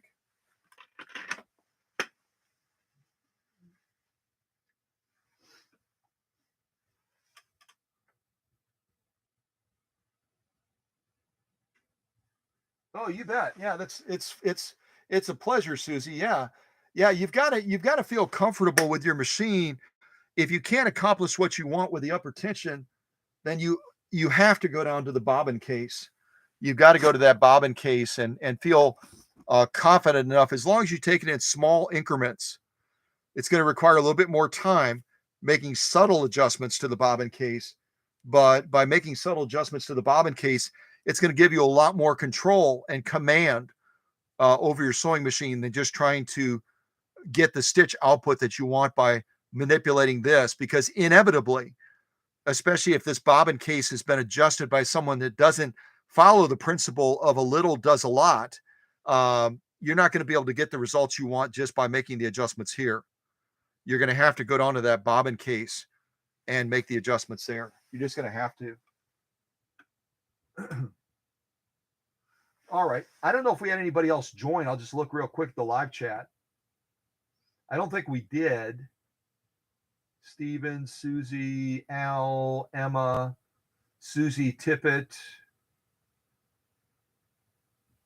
I don't see anybody new. I see the folks that are in the live chat. I think I've said good morning and greetings to everybody there already. And the others that are in the shadows, we're glad you're here as well. It's great to have you here. And eventually you might decide to step out into the live chat, which would be great. So no one is responding to the direction of how this bobbin is going to be turning in the machine. So I'm just going to gently pull this thread so that that bobbin turns as if it's in the machine. And if you look at that bobbin closely, it's going counterclockwise. Counterclockwise. In other words, it's turning this way as I pull that thread. And that's how it's going to be dispensing the thread as we do various sew-offs with this machine during the live stream. So I'm going to go ahead and reinsert that now. A lot of people are strong proponents of grabbing this little hinging flap thing here, which is designed to hold that bobbin in place so that as you're inserting it into the machine or as you're pulling it out of the machine, that bobbin doesn't separate from the bobbin case. But I tend to I just kind of wing it. So I usually just kind of slide it in jiggle it into place and just double check that that thread is feeding properly, and then snap it into position. And you'll notice before when I was talking about, this is many, many, many months ago, I was talking about how the class 15 style bobbins and bobbin cases will have this little finger on top that snaps into that raceway area. And some of them are going to be orientated to the 1 o'clock position like this one is. Other ones are going to have that finger pointing over here towards the 11 o'clock position. So that's another thing. If you ever acquire a machine, you got to pay attention and look at the details of how that finger is orientated to make sure that it's appropriate to your raceway setup on your machine. In other words, if there's a little opening on your raceway where it can snap into the 1 o'clock position, you should be good to go. But if you get a bobbin case and it's got that finger pointed to the 11 o'clock, but your opening is at the 1 o'clock, you're going to know pretty much straight away that you've got the wrong bobbin case. And the people on Pinterest and on Etsy and certainly on eBay, they don't know one bobbin case from another generally. And so if you say, I need a class 15 style bobbin case, they might sell you one that has the finger pointing at the 11 o'clock when you need one at the 1 o'clock or vice versa. So just be savvy of that you get the right bobbin case as well for your sewing machine. All right, let me see if I can get this to snap back in, hopefully.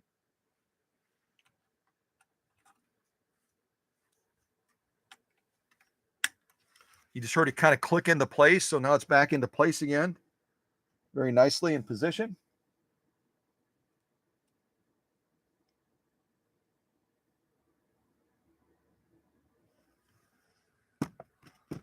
Now we have to draw that thread up, and it's just the same as any other sewing machine. We're going to rotate that balance wheel towards us to pull that thread up.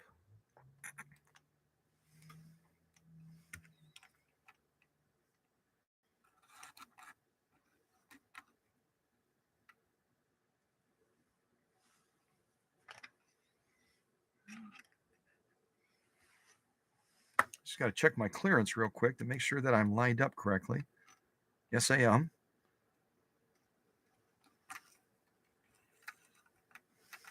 Okay. Close that little door on the front. Okay, and before we actually, you know what? Let me sew something. Let me sew something with this machine so that if all of a sudden the God forbid, all of a sudden the internet goes out and you go, we sat there for an hour and a half or more, and God bless Scott, but he never actually sewed with that model 125. I don't want y'all to be able to say that. I don't want you all to be able to say that. And I'm going to grab real quick I'm going to grab one other sewing material, some protected full grain leather, because I love the look of that. And then we'll jump into some sew offs on this machine real quick.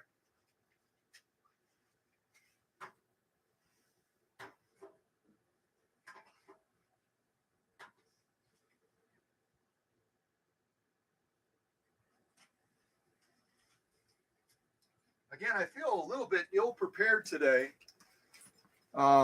just because of all the dynamics and stuff that I've been doing in the workshop. Got a nice chunk of protected full grain leather here. We'll kind of buzz around on this, and I'll use my Guggenheim shears to cut this. We also have to remember as well that we've got to get over and look at those reviews that were written and pick our winner as far as those Guggenheim shears. We've got to sneak that into this live stream as well, because these are beautiful shears, and whoever gets them is going to love them. I know they will. All right. I didn't do such a great job of cutting that, but we'll just pretend that it's straight on all the edges. I'll try to straighten this one out a little bit. Look at that. You can cut all the way to the tip. All the way to the tip, unlike some scissors that will kind of give up the ghost as you get to the end of that tip, and you got to back the scissors up. These are not like that. Beautiful scissors. All right, I'm going to throw these little scraps away, set my Guggenheims over there. Try to get our knee controller into position now. I just don't want to kick it in gear before I'm ready. And again, I'm going to focus on the zigzagging capabilities of this machine, because that really was its notoriety. not so much the straight stitch. It was more the zigzagging of this model 125. So we got to get at least one sew off done, right? At least one. So again, what I'm setting up over here, I'm going to offset this to the right just a little bit to accommodate that knee controller. What I'm setting up over here is real simple. I'm just going to adjust my stitch width from 0 over to 4, give us the widest zigzag that this machine can do. I've got my stitch length all the way down, which is giving us the longest zigzag that we can get. So we're going to see the longest and the widest zigzag that this model 125 can generate. Okay. Try to get over here. Shut my heater off real quick.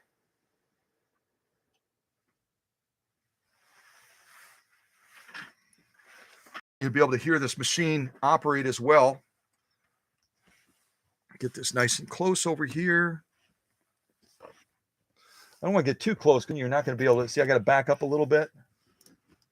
Kind of come on an angle a little bit like that. Maybe that'll work well. Okay, so let's, and again, the standard rule whenever you're sewing is always make sure your take-up arm is at the highest position. So I'm going to go ahead and move that to the highest point. Move that to the highest point just so it's on its downstroke. And we'll lay down our first stitching in the live stream. Hey, first stitching in the live stream on this Bernina 125. And I hope it was worth the wait. It really does. You figure 1943, again, the first portable free arm zigzag sewing machine in the world. They really had a lot at stake.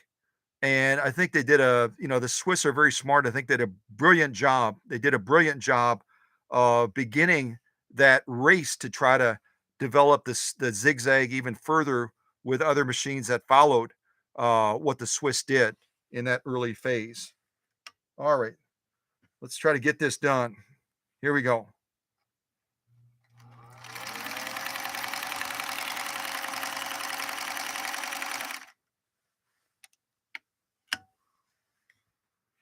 Yeah, that's kind of fun, isn't it? That's kind of fun. I gave it a little bit more gas because I'm dealing with leather. And again, we're sewing with a universal universal needle by Schmetz, universal needle. Again, that will support the system of 705 or 1x15. So I'll just give you a quick little glimpse of it. It's a zigzag we just laid down. Again, this is the largest zigzag that this machine will generate. There are other machines that followed this where they changed the engineering, the schematic of the machine, both on the mechanical side and on the electronic computerized side, and they were able to generate a larger zigzag than this. But for the time in 1943, this was revolutionary. This was revolutionary. It really is quite a lovely zigzag too, isn't it? Kind of look at it like that.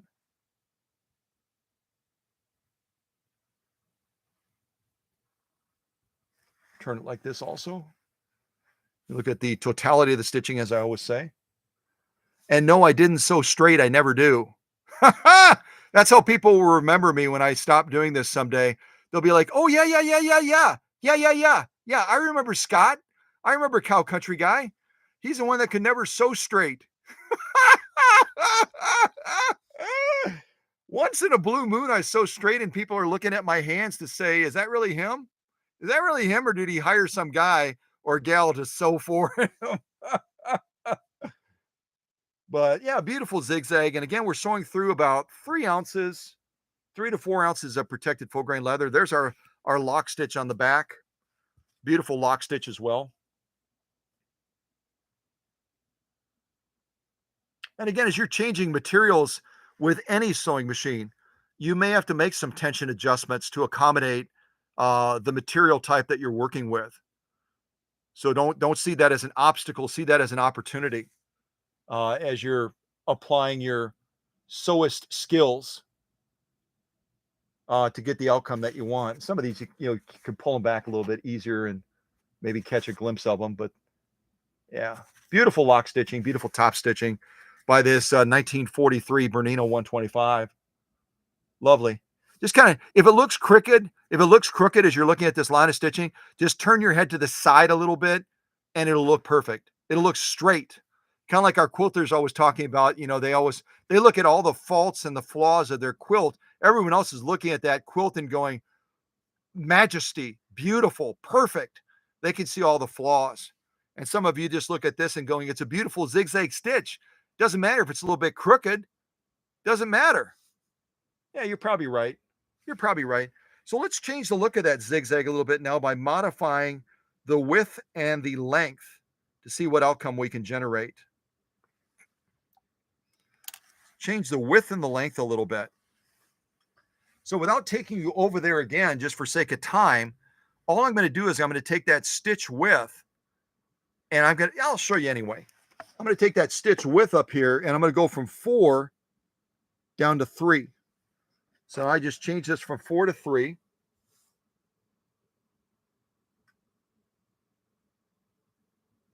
That's our stitch width.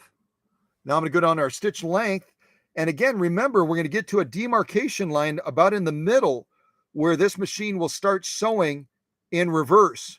So just be aware that if I go to like right here and I go a little bit higher, all of a sudden we're not going to be going forward anymore. We're going to be going in reverse. As soon as I get past that 0, you can see that 0 right there.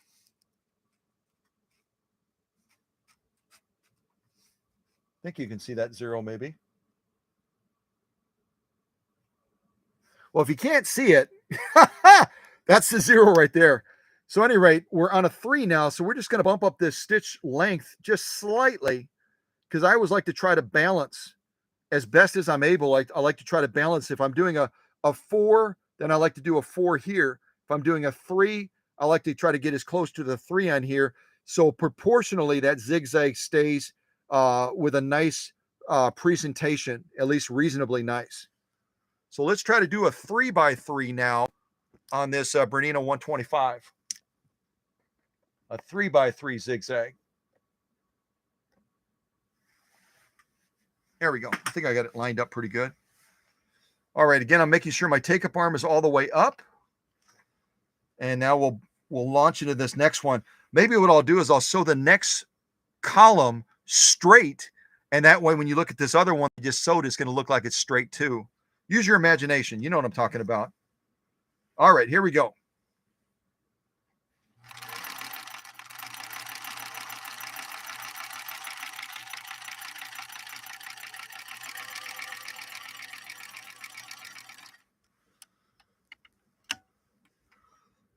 Yeah, I like that. I like that a lot. I like that. So you can see what we did here in this next column is we just we took our stitch length, stitch width, took it down by one point from 4 to 3, and now you can see that zigzag starting to change its look and its form in that second column. Yeah, you can see that good. I'm looking at the camera. Turn it around, look at that lock stitch.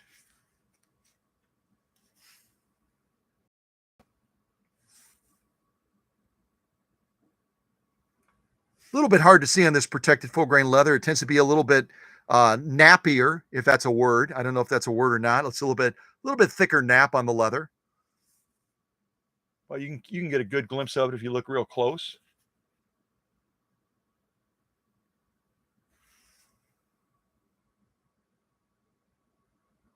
And again, it's fun to sew leather, isn't it? It's fun to sew leather on a machine that many people back in the 1940s, when this machine was introduced, 1943, they would not have conceived necessarily of sewing leather, any type of leather, on this Bernina 125.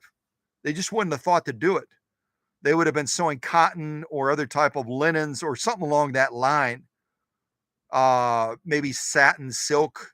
But the idea of sewing saddle grade leather, or excuse me, the idea of sewing protected full grain leather would not have been something even in their mind. It wouldn't have made any sense to them. All right, let's bring that down even further now. We've done a 4x4, a 3x3, and now we're going to do a 2x2, kind of like the arc. and animals. We're going to do a 2x2. And I'll just say in the midst of what I'm doing right now, all of you being kind-hearted, thoughtful, thoughtful folks, whether you're in the live chat or whether you're in the shadows, at this point, as we're doing this right now, these sew-offs on this Bernina 125, Sonny's family, as we speak, out on the East Coast in Pennsylvania, they are gathered together right now uh, for that final service and celebration of life. So, those of you that believe in the power of prayer like I do, just say a little prayer right now as you're watching what I'm doing. Say a little prayer for Sonny and her family and for Craig as they're gathered together out there right now. Uh, I'm sure there are a lot of tears, and maybe some smiles as well as funny stories are being told about Sonny. And yeah, I just wanted to say that because I'm looking at my watch right now, and out there it's 12:30. They would have started about a half an hour ago, and yeah. So anyway, if you would do that, I would be grateful. All right. So on the front of the machine now, I'm going to adjust us down to 2 on stitch width and close to 2 on the zigzag stitch length setting. So we're doing a 2x2 now, close to a 2x2. All right, let's go ahead and do this line of stitching, and we'll see what else we're going to do with this machine. All right, here we go.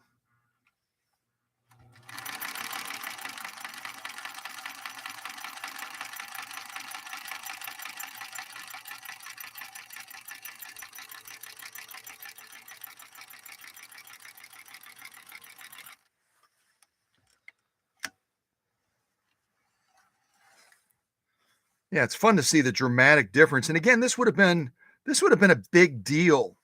This would have been a big deal back in the 1940s when this machine was introduced by Bernina.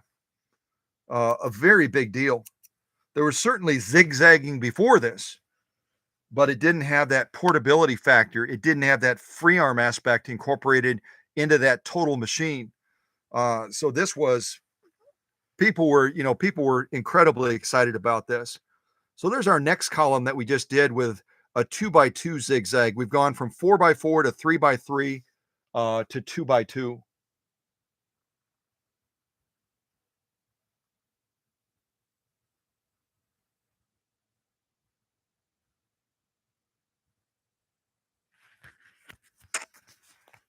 Beautiful zigzagging. Yeah, this is how I do more and more columns. My initial one looks straighter, doesn't it? My initial one looks straighter. It's kind of a hoot. Until you get to that edge. I've got to cut that edge off. It's bugging me because I think that's part of what's causing me to look so crooked.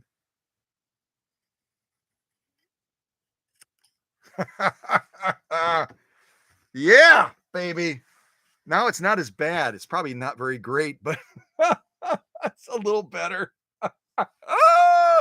I love it. There we go.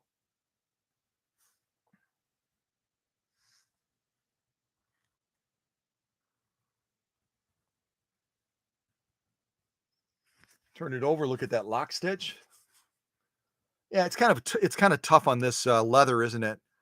That leather just kind of covers up that lock stitch to a great extent. You really have to kind of look close, look really close to see that lock stitching popping through that nap. But you get the idea. You get the idea. The machine is doing a beautiful job. And again, this machine, when it was built back in 1943, they would not have conceived of someone sewing leather like we are today with it. They wouldn't have thought you could even do that. It wouldn't have been in their minds or their thoughts. So beautiful. We're going to take it down one more step. I was going to stop at 2x2, but I think we'll go all the way down to a 1x1. And again, that would have been the bragging rights of Bernina back in the 1940s, that they had this range of zigzagging that they could do with a portable free arm. So now we're going to turn our stitch width all the way down to 1, and we'll bring this up a little bit further. I don't want to get to that 0. We're going to start sewing in reverse. So now we'll give it We're close to a 1x1 now. Our stitch width is on 1, our stitch length is on 1, and we'll see what we can generate now. See what we can generate now.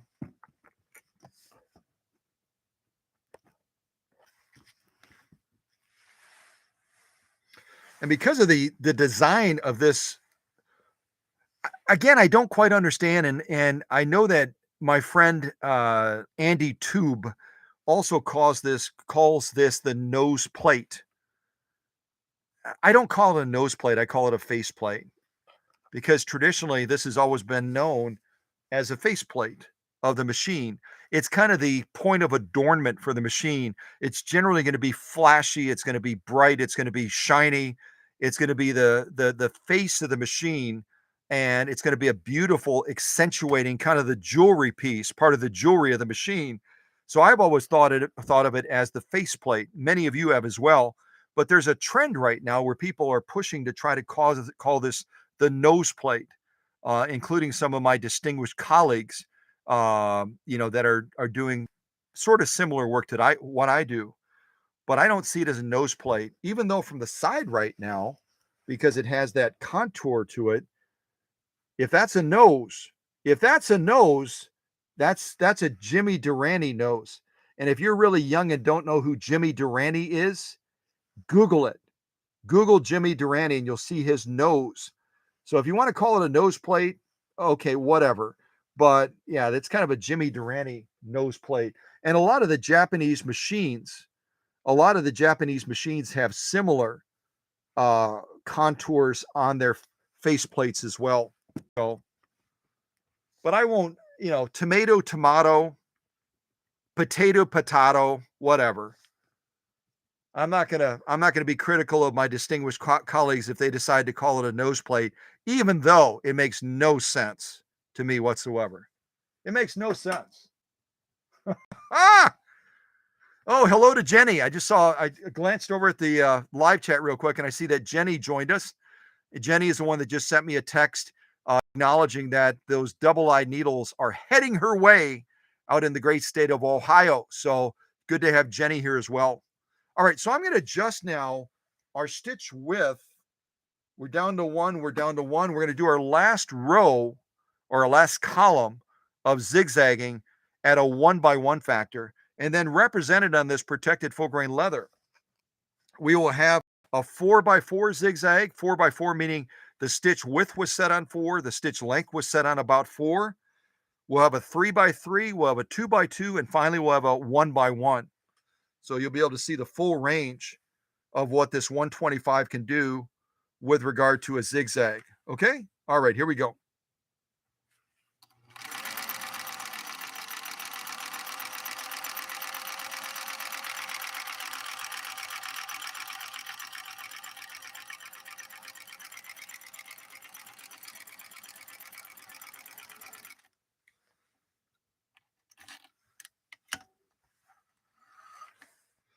Boy, oh boy, does that take it down. I think I may have gone a little bit further on the stitch length than the 1 factor. I may have gotten a lot closer to that 0.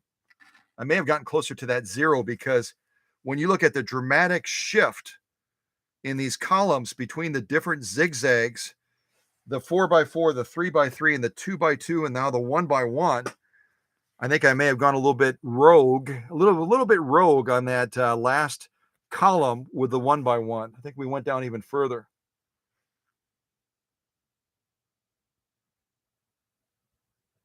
But again, this seems borderline common to us now. But back in the 1940s, that a portable free arm zigzag stitch machine could do something like this was a real big deal. A real big deal.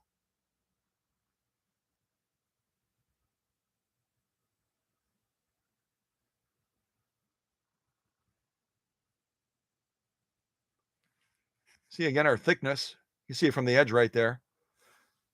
And leather varies in thickness depending on what part of the hide it's cut from. So some portion of this piece of leather is closer to probably 3-ounce weight as far as they measure leather. Some of it's a little bit thicker, like on the edge over here. You can see it's a little bit thicker. See how it varies? It varies in thickness. We turn it over, look at that lock stitch. Really hard to see. Hard to see through this type of leather because of the nap. Try pulling it back a little bit. There we go. A little bit of it popping through.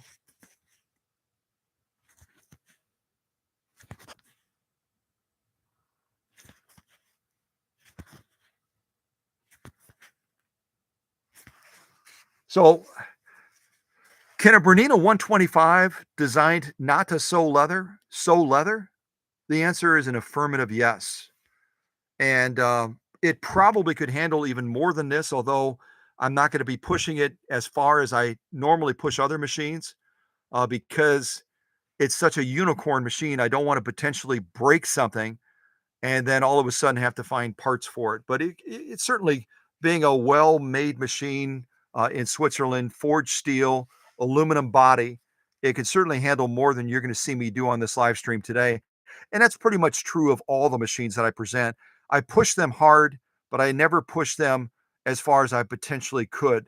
That's going to be up to the owner to decide how far they want to push it. Teresa will set some new boundaries on this machine once she takes it into her possession around Friday. And then she'll be able to say, hey, you know what? I tried on that 125. And I'll go, wow, that's cool. That's really cool. I always say owners have a greater level of intimacy with their machines than I could ever hope to have in the relatively brief amount of time that they're in the workshop. So, but that's fun to see, isn't it? It's fun to see the capabilities of this machine that has the distinction of saying it was the first free arm portable zigzag sewing machine in the world. The first portable free arm zigzag sewing machine in the world. So I'll set this this protected full grain leather to the side. I talked about the needle quite a bit. I didn't talk about the thread. I'm not using a heavier thread, even though this oscillating hook system could probably handle it very well. I'm using a standard dual duty Coates and Clark all-purpose thread that I get from Joann's. I can kind of show you on the back there.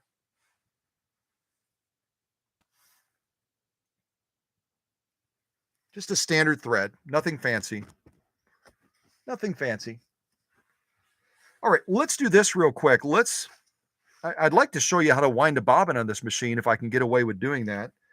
So let me see if I can set the camera up on that side over there. And then we'll wind a bobbin on this. Show you how that's kind of done. Set that over there. No matter how much space I have, I never have enough space. You know what I mean? I never have enough space. Better bring that knee controller up again so I don't bump it in the process. It's going to be a little bit awkward. I'm going to have the cord for the camera across me here. Move that back over there. Yeah, I think you can see most of what I want to show you. I think so. You see most of what I want to show you. Okay. So for winding a bobbin, we'll just do this for the sake of showing you. This right here is going to be one of our tensioners and thread guides that's important in the winding process.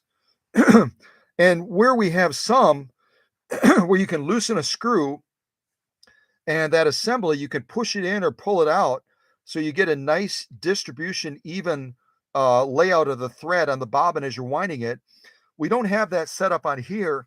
You have to adjust the pitch of this right here, this thread tensioner. You have to adjust this either further out if you're getting too much distribution on the inside, as we were looking down at the bobbin like this. If we're getting too much distribution on the inside left of the bobbin, this side over here, then we will push this out further so that it's going to distribute the thread further to the right. So it's kind of a balance factor. It's a balance factor with this right here, this little arm that rotates out or in.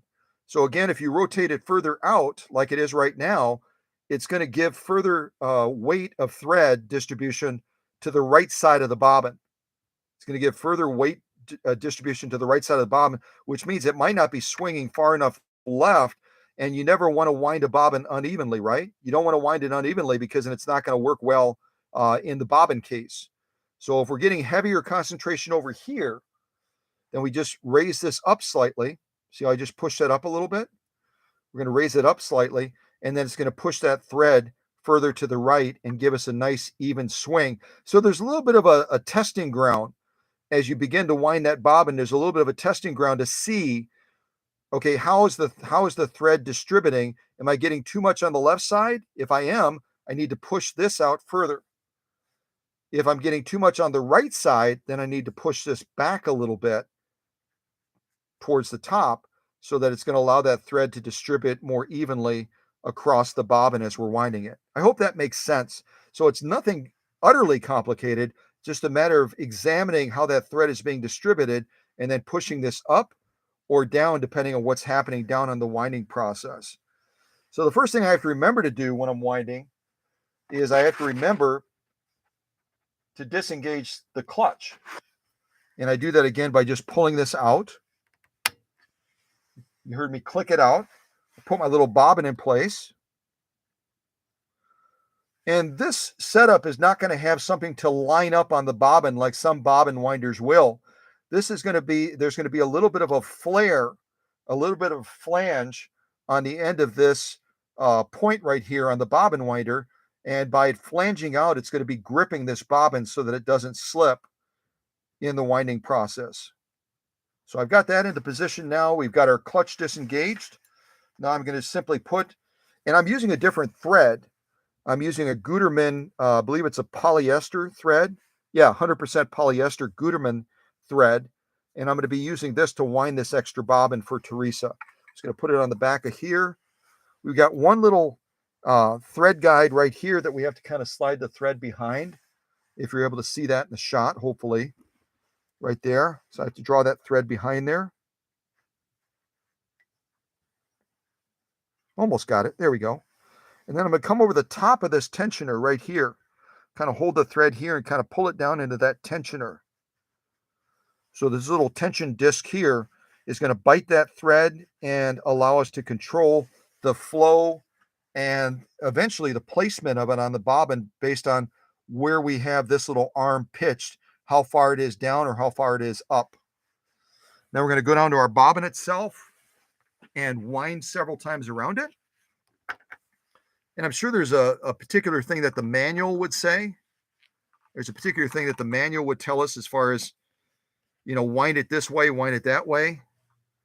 I'm just going to do it my way. Do it my way. Yes. Kind of come around here a couple times. Go around there. Hold my little thread, and hopefully we get a good launch on this.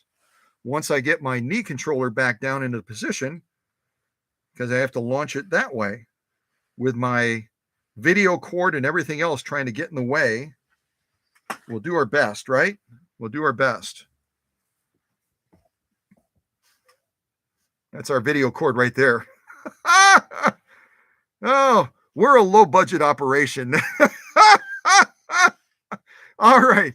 Let me back up the camera just a little bit more so we can kind of watch it begin to do its dance. And then we'll decide based on what we're seeing down here, how we're going to adjust this little arm. If we're getting too much on this end over here, we'll just push it up a little bit like so that that thread gets evenly distributed on that bobbin. Okay, here we go.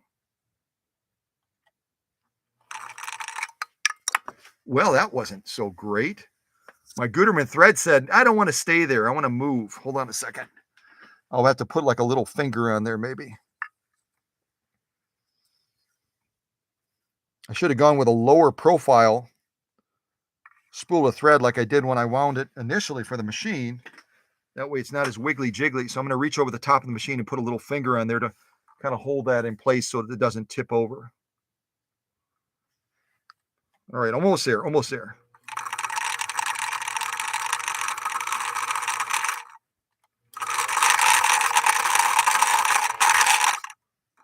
See, I gave it too much gas, and then I pulled it onto this tensioner. So there's a little bit of a experimentation, isn't there? Get that back over the tensioner again. And one of the things you can do, it's not going to really hurt things, is instead of just going over the top like this, you can go from the bottom and then over the top like this. We'll see if that'll hold that in place a little bit better for us as we're trying to wind this. And I can already see we're going to have to make some adjustment. I'll show you from this angle. We're going to have to make some adjustment as far as how that thread is distributing. We're getting a higher concentration on the inside. You can look at that right there. So to adjust that, what we're going to do is we're going to push this little arm down a little bit and see if we can push that thread out a little bit further.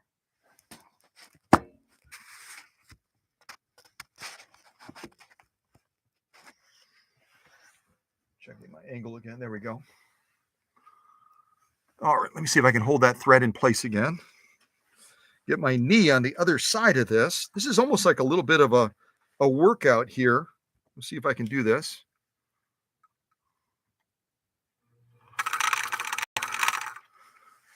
Angle that down a little bit.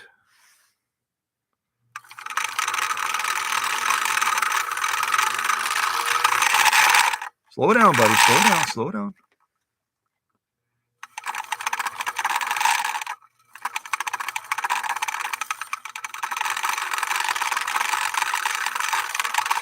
Let me try to grab the camera and actually show you it winding.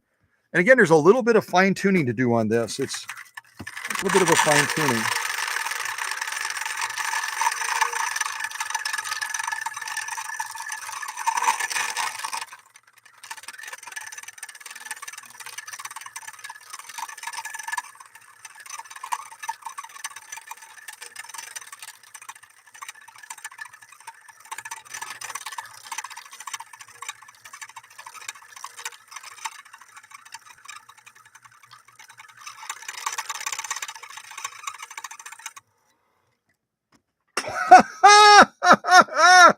I ran out the Guterman.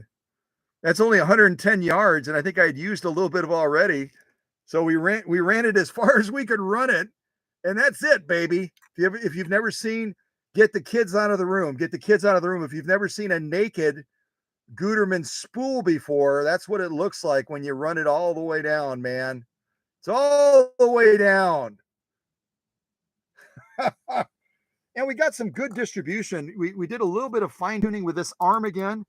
You know, again, if it's too heavy on the right, then you're going to push it up a little bit, kind of like I'm doing right now. It'll direct that thread a little bit more over to the left, but you have to kind of get a little bit of a feel for it and then make the adjustment. But all in all, we generated a good looking wind. I'd say we're a little bit heavier on the right side. See if I can pick it up this way. We're a little bit heavier on the right side than I would want to be. Not ridiculously excessive, but it's because I'm running the camera and everything else, and I'm not really focused 150% on this.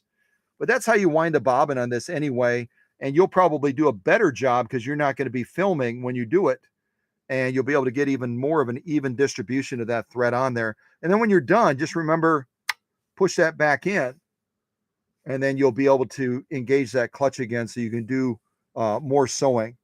But that's the general idea of winding the bobbin and how you use this little arm. And then when you're done with it, just push it back behind the machine again so that it's out of the way. Yeah, I think you can see that. Yeah.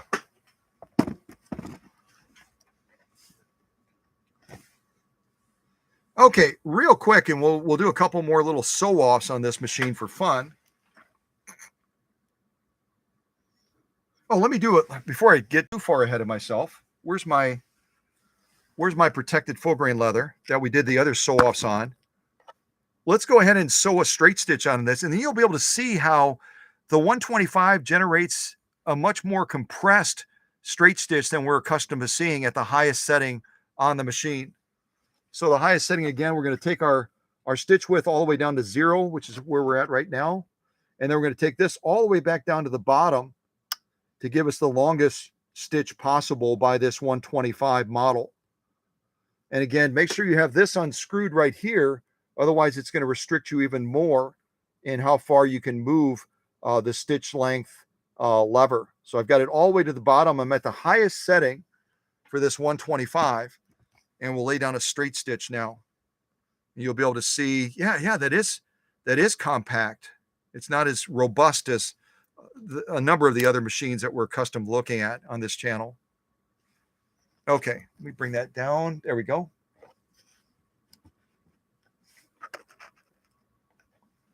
All right, so let's lay down a straight stitch now, our first straight stitch with this machine. Again, this is the longest straight stitch that I can generate with this model 125. It's going to be about 10 to 12 stitches per inch versus our normal 6 stitches per inch. It's going to be almost 50% more compressed than the average vintage sewing machine that you'll see on this channel typically. And that's just the nature of what it is. So, all right, let's give it a go. Here we go.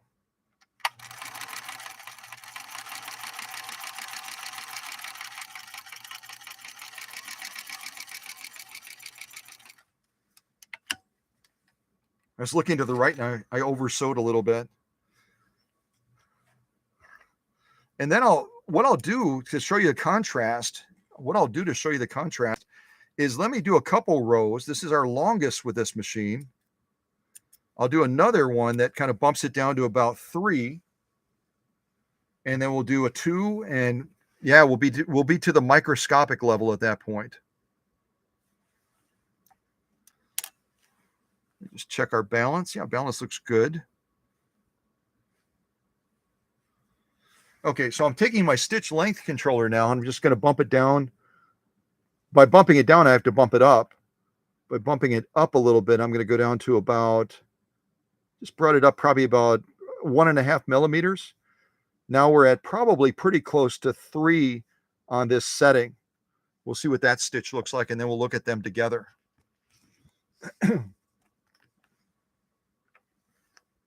Okay, I think I got it. There we go.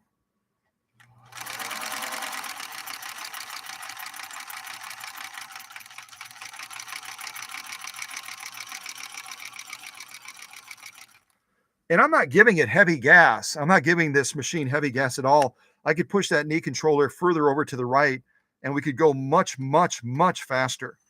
But I'm trying to kind of meter out the power just a little bit as we're running this. Now, I didn't tell any of you this, and I don't know in the live chat, maybe the question came up on a curiosity, but does anyone want to guess as to what size motor this Swiss-made Model 125 from 1943 has? What size motor do you think this machine has? And while you're trying to guess that and maybe type something into the live chat, I'll go ahead and bump down our stitch length even a little bit further so we can look at these stitch columns in contrast.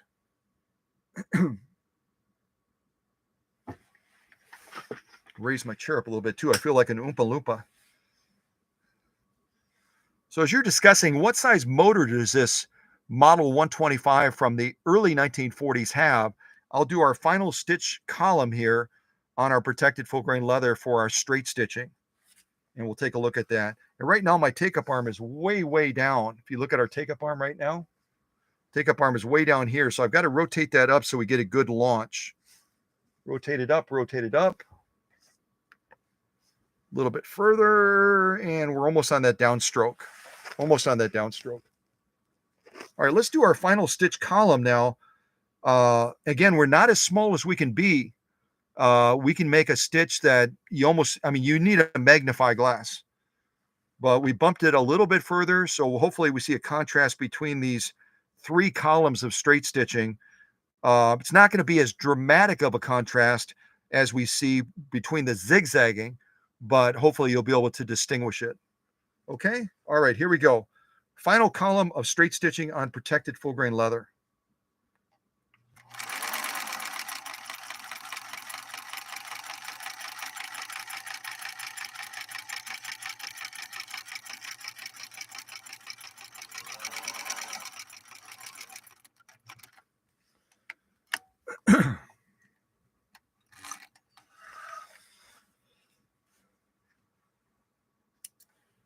Okay, get that into place. And again, the focus of the Bernina Sewing Machine Company again, established around 1932. So from their point of inception officially as the Bernina Sewing Machine Company in 1932 until this machine would have come on the scene around 1943. So we're only talking about what, about 12 years, 12 years from its inception to when this machine was established. And again, I'm not looking at the live chat. If anyone said, hey, I wonder, was this the first machine that they produced from their inception in 1932? The answer is no. The model that preceded this one was, I'm going from memory, I believe it was the Model 115. Let me just look real quick at my notes. Nope, I'm wrong. It was the 105. So the model that preceded this Model 125 was in fact the Model 105.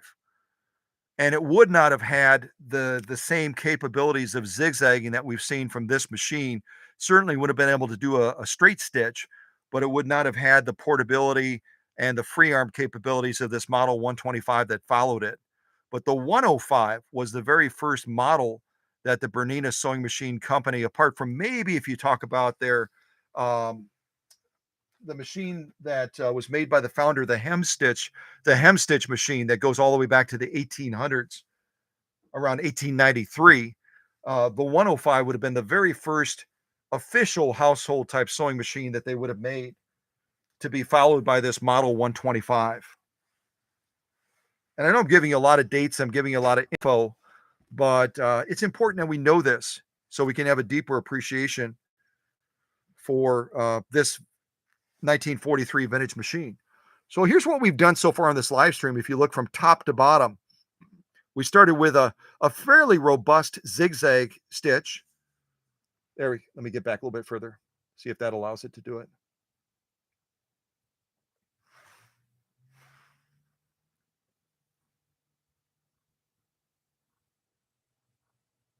The camera is still deciding. The camera's deciding if it wants to or not, doesn't want to.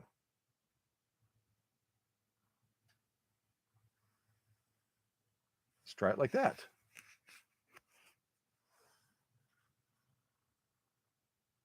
And for some reason, it likes that angle, doesn't it?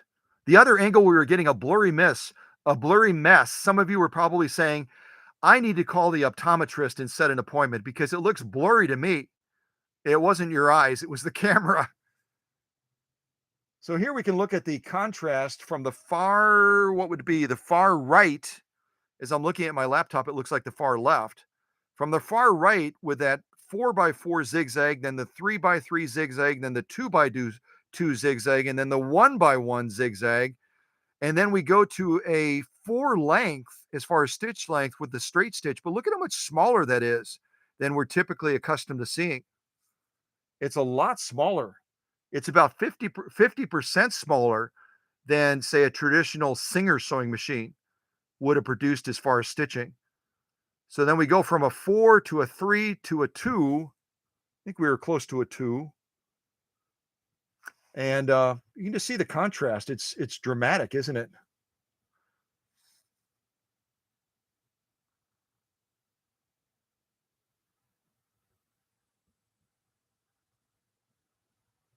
And again, we're nowhere close to the shortest stitch length on this Bernina. Not even close. We can get to a point where the stitch length is ridiculous, even beyond a 30 stitches per inch.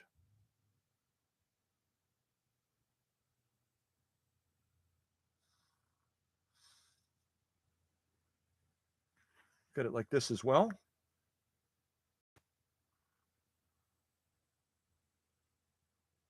Our lock stitch is going to be tough to see, real tough to see, especially on this straight stitching. It's not going to be able to push that nap out of the way. It's basically invisible, isn't it?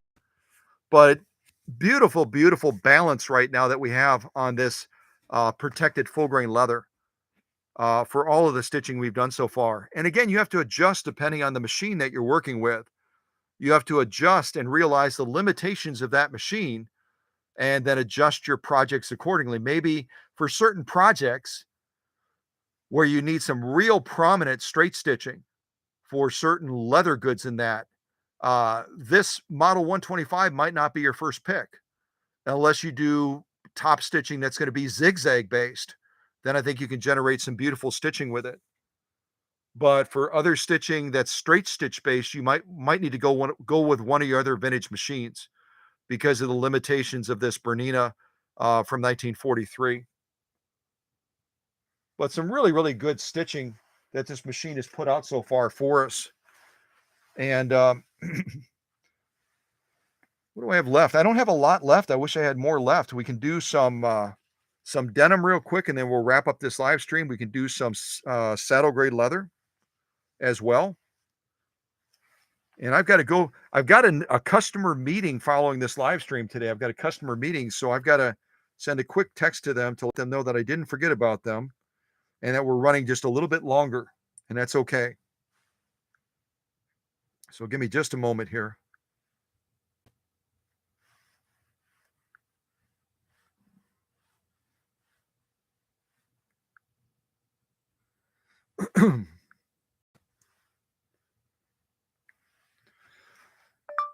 Running long, apologize, and should be leaving in about 15 to 20 minutes.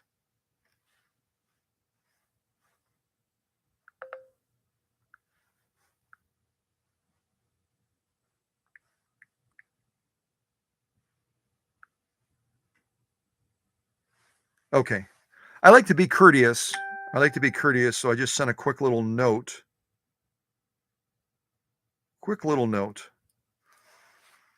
That way folks know that you haven't forgotten, you know?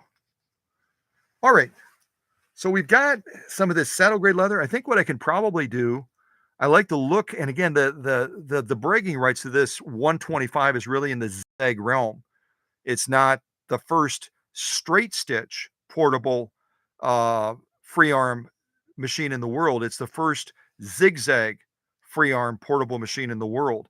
So I think what we'll do on this this saddle grade leather, this stuff here, is we'll buzz around the edges as best as I can, and we'll go ahead and lay down some zigzag on this leather as well. I can always lay down some quick stitching on this denim, but that's really all I have prepared for this live stream.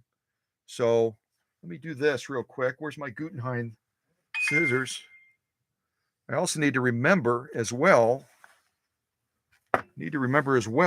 that we've got to finish that giveaway too, don't we? We've got a lot to do in this. So I'm going to do some quick running around this just to show with a knee controller, you can still have a level of control and can navigate around corners like this. And then we'll move into the giveaway stuff that I'm doing, and we'll wrap up this this live stream. Okay. So I'm going to set my zigzag now, probably right around a 3. Right around a 3. That'll give a little bit more navigation ability.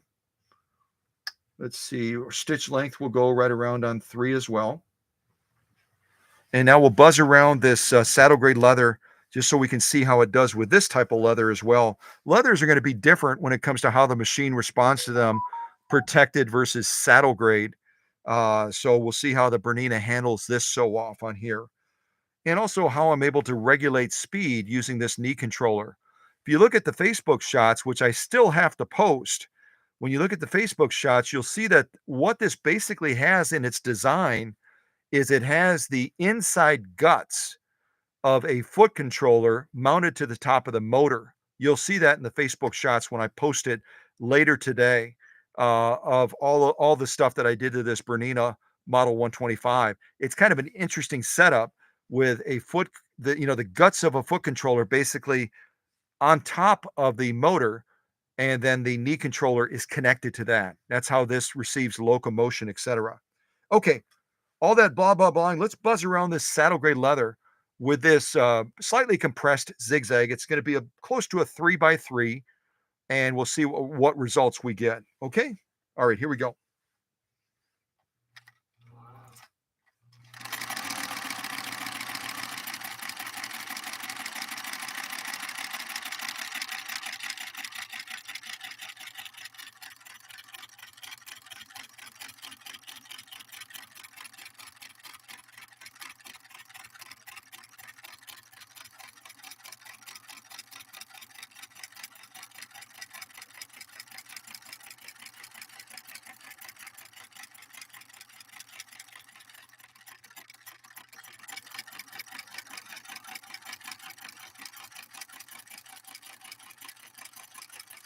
oops, what I did is I made all these turns really, really well until I got to this point, and then I kind of puckered up the leather a little bit, so the leather now is stuck into that little groove of the presser foot attachment.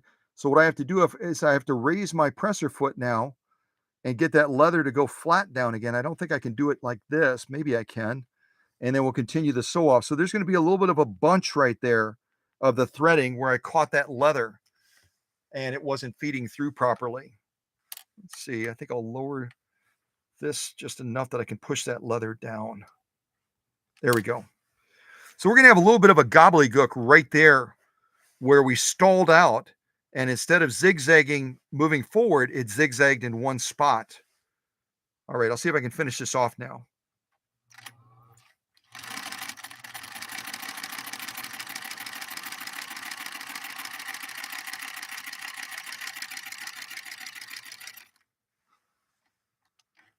Yeah, so not for me, pretty doggone good navigation there. I sewed pretty steady, didn't really stop making some of those corners. I just kind of slowed it down. I metered down that power a little bit using the knee controller, and I was able to navigate not crazy tight corners, but some corners nonetheless. And other than that brief little stall that happened right there, where you'll see a heavier concentration of thread, where that thread got caught on that presser foot attachment, real nice flow all the way around. And you'll see the concentration of that thread, particularly on the backside as we look over at that lock stitch. So it just goes to show you that the reason some people like the knee controllers is it gives them, for a lot of folks, it gives them a greater sense of control over the speed of the machine. And again, there were two different flavors of this model 125. This one does not have a slow gear type feature to it. Another flavor of it added that slow gear feature and a little lever that was on the back of the motor casing where you could actually restrict or retard the speed of the machine a little bit. So this one, we have to use our knee controller to accomplish the same thing. So we'll look at this stitching now. This again is saddle grade leather. Some real pretty stitching, I think. Get a little bit closer to that camera. Hopefully we can look at it.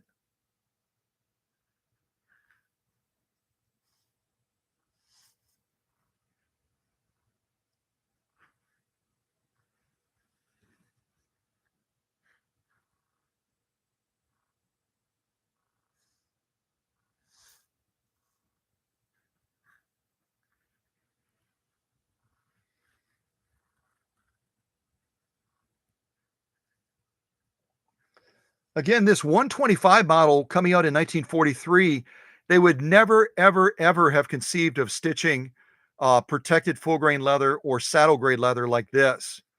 They would have been focused on cottons and linens and other more delicate fabrics, if you will. So we really are kind of pushing the boundaries as we usually do by doing what we're doing with this model 125. There's my little gobbledygook right there. You can see that right there, where that presser foot caught the leather, and we were basically stuck. We were basically sewing, and we were stuck. And then it was able to move us forward, thankfully, and get some beautiful stitching. Lovely zigzag stitching. And again, this is not the largest zigzag that this 125 will do, but I think it did a marvelous job on a leather that's typically used for making gun holsters and equestrian type stuff for horses. It's hardcore leather, and this model 125 was able to do an excellent job with it. We flip it over and look at, well, I'll show you the thickness first of all. The thickness from the side, right around 3 ounces of leather. Right around 3 ounces, if you look at it from the side right there. We'll flip it over and look at that lock stitching now. It's so nice to do lock stitching on any type of leather because it pops out so much nicer than the straight stitching. It really does. We're able to look at that, and we'll kind of zoom in a little bit more on that, get a little bit closer.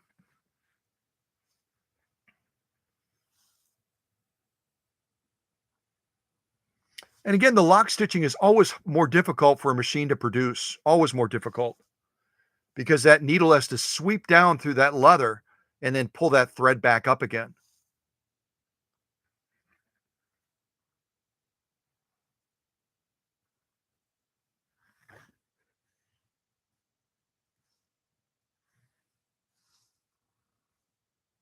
There's our little gobbledygook right there on the bottom. And I got back into a rhythm again, and we were buzzing along nicely.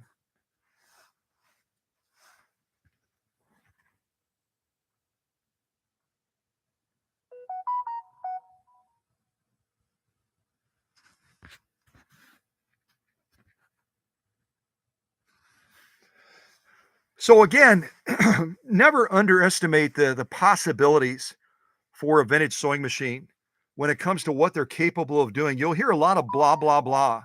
You'll hear a lot of blah, blah, blah on the internet, on different groups, on blogs, on Facebook, on Pinterest, on Etsy, all of those places. You'll hear people trying to define or restrict what a vintage sewing machine can do.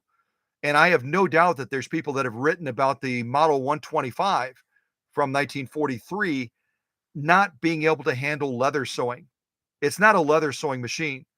And yet, because of the forged steel that this machine is built with to the Swiss engineering standards that it is, as long as you keep it clean and properly lubricated, as long as you grease those gears on top that I showed you through that little hood that opens on top of the machine, this one right here, as long as you keep those gears properly lubricated, you can sew leather like this, and certainly more leather than this, all day long, as long as you maintain that machine properly. And it'll be able to dazzle a lot of people on its capabilities with leather sewing. And again, its strong point is its zigzag machine, not its straight stitch machine. So never let people set the bar for you. You set your own bar. Take pride in your machines, maintain them properly, and you'll be able to, the sky's the limit and beyond when it comes to what our vintage sewing machines can do. Don't let other people set the limitations. You set your own limitations as long as you maintain your machine properly. Okay? So saddle grade leather, protected full grain leather. Not a lot of sew offs on this machine today. We can lay down some stitching real quick on this denim, but it's not gonna change the result of what this machine can do. Right now, I've got, what do I have? 2 layers of denim. Get my Gutenheim scissors out.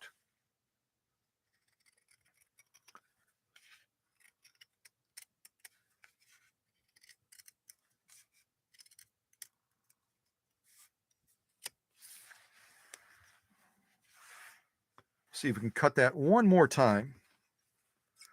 I did not test 4 layers of heavy grade denim on this 125. So I might be setting myself up for failure like I do quite often, but I'm willing to give it a try.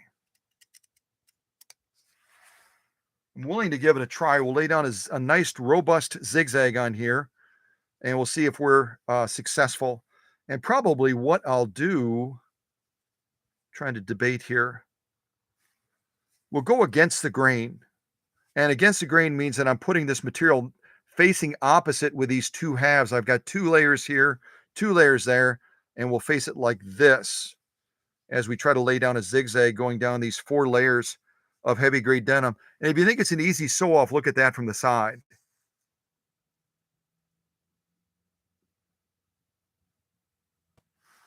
That's probably the equivalent of around 10 to 12 ounces of leather when you talk about the ounce factor of measuring that material. Thickness wise, it's probably almost 4 millimeters thick. I didn't try this. I don't know what we're going to get. We might get gobbledygook, but I'm willing to give it a go.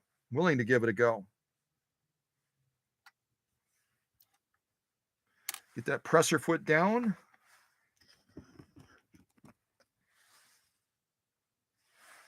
Get our take-up arm. Our take-up arm is way down right now. We need to raise that way up so that we free up the mechanics of the machine. So we'll see. This might be a fail. I might have to go back to 2 layers. 4 layers may be too much for this oscillating hook machine from 1940. Let me look real quick. I think I might have a text message as well, or that's just Facebook going crazy.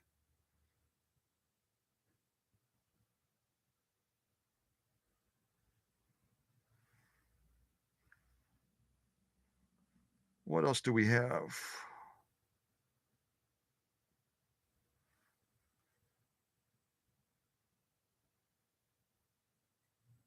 Okay, I don't see anything else. That must be all Facebook notifications.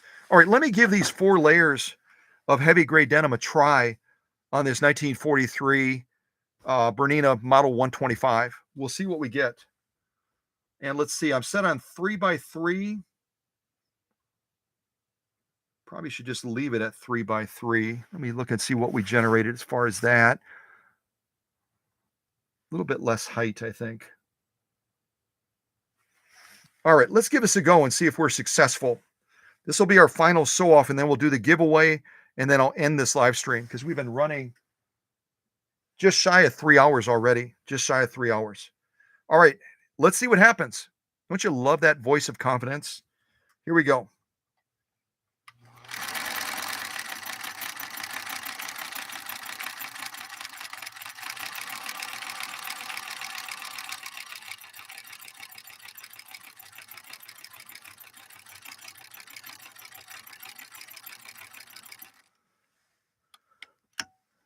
I'll be honest with you, I was biting my nails a little bit on that one.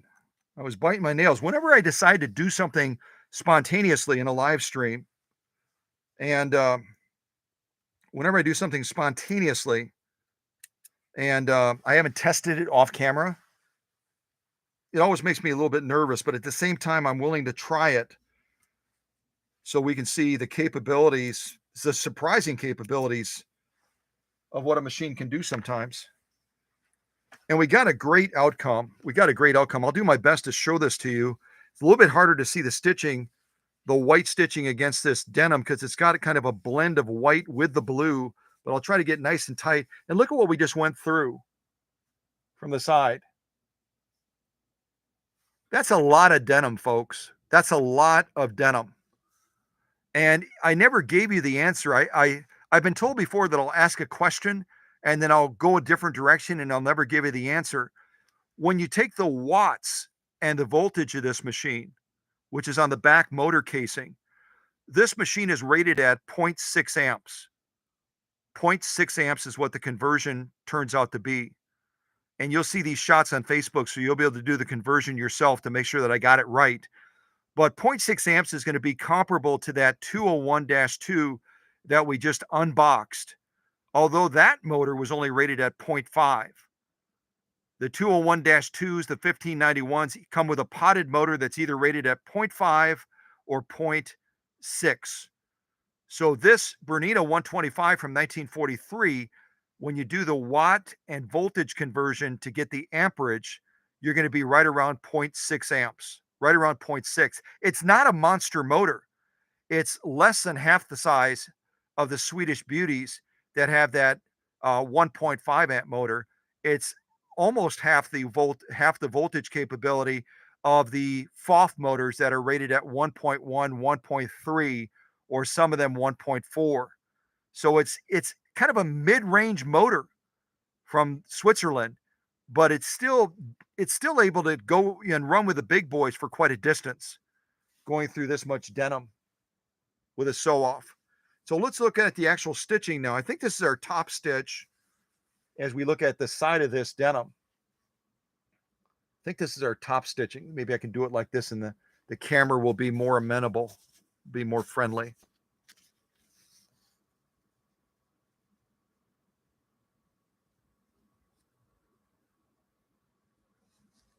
It's really hard to see.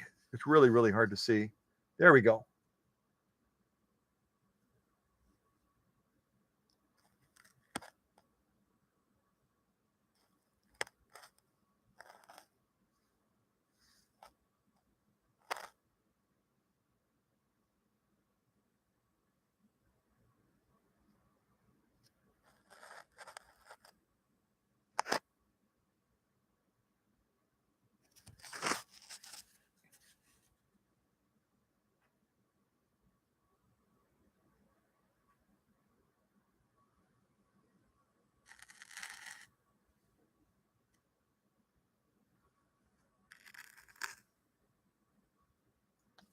So a beautiful zigzag all the way down, all the way down.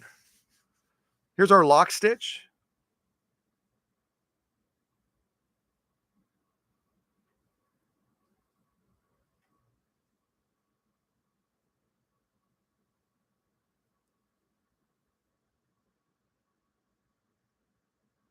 And beautiful lock stitching all the way down as well. I know I showed that to you kind of quick. Lock stitching, top stitching. And that's the denim that we just went through.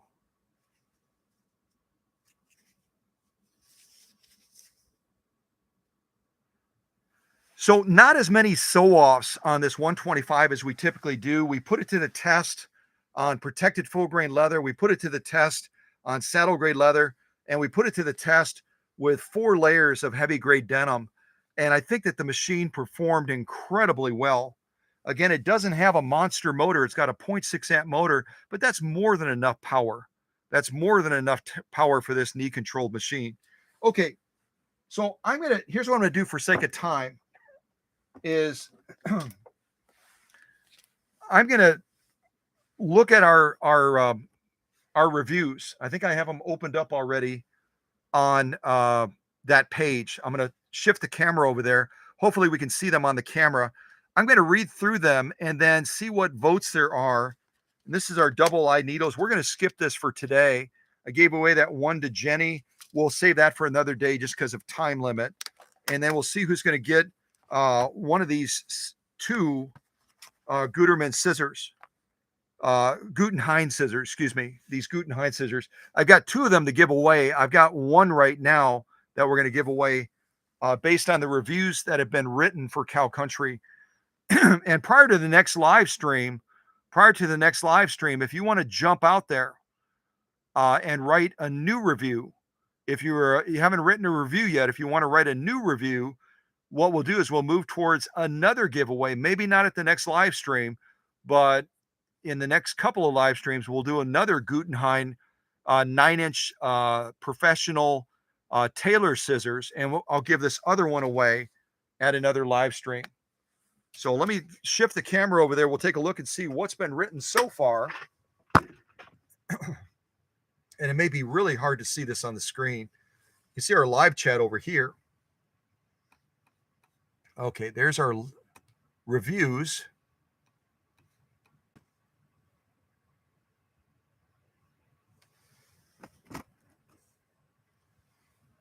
And I can't see how it's presenting on the screen because I go between one and the other.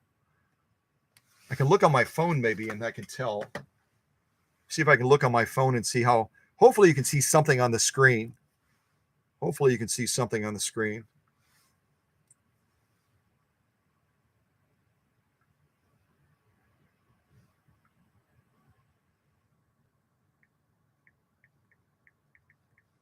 Give me 1 second here.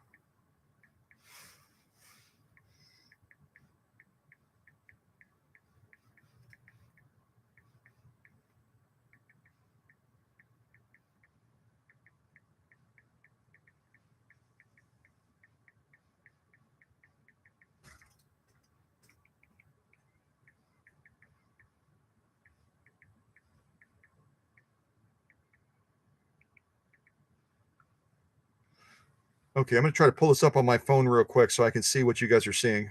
Give me a second here.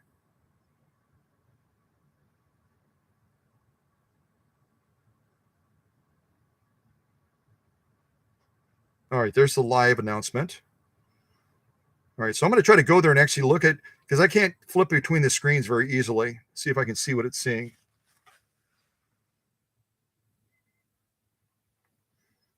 With the Budget Point Smart Home Collection, you can program your smart.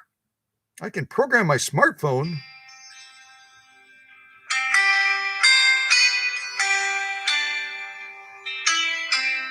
All right, give me 1 second.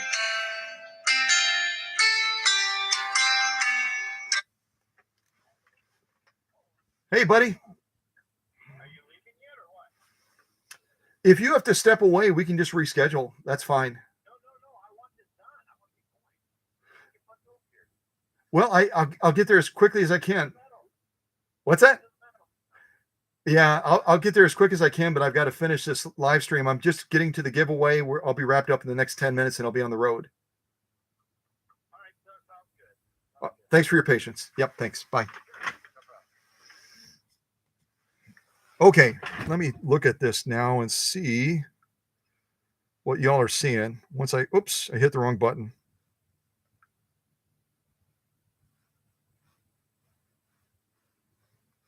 Your smart window treatments to fit your lifestyle. Your motorized window treatments can adjust. All right, I skipped it. Your motorized window treatments can adjust. Good Lord. Your motorized window treatments can adjust.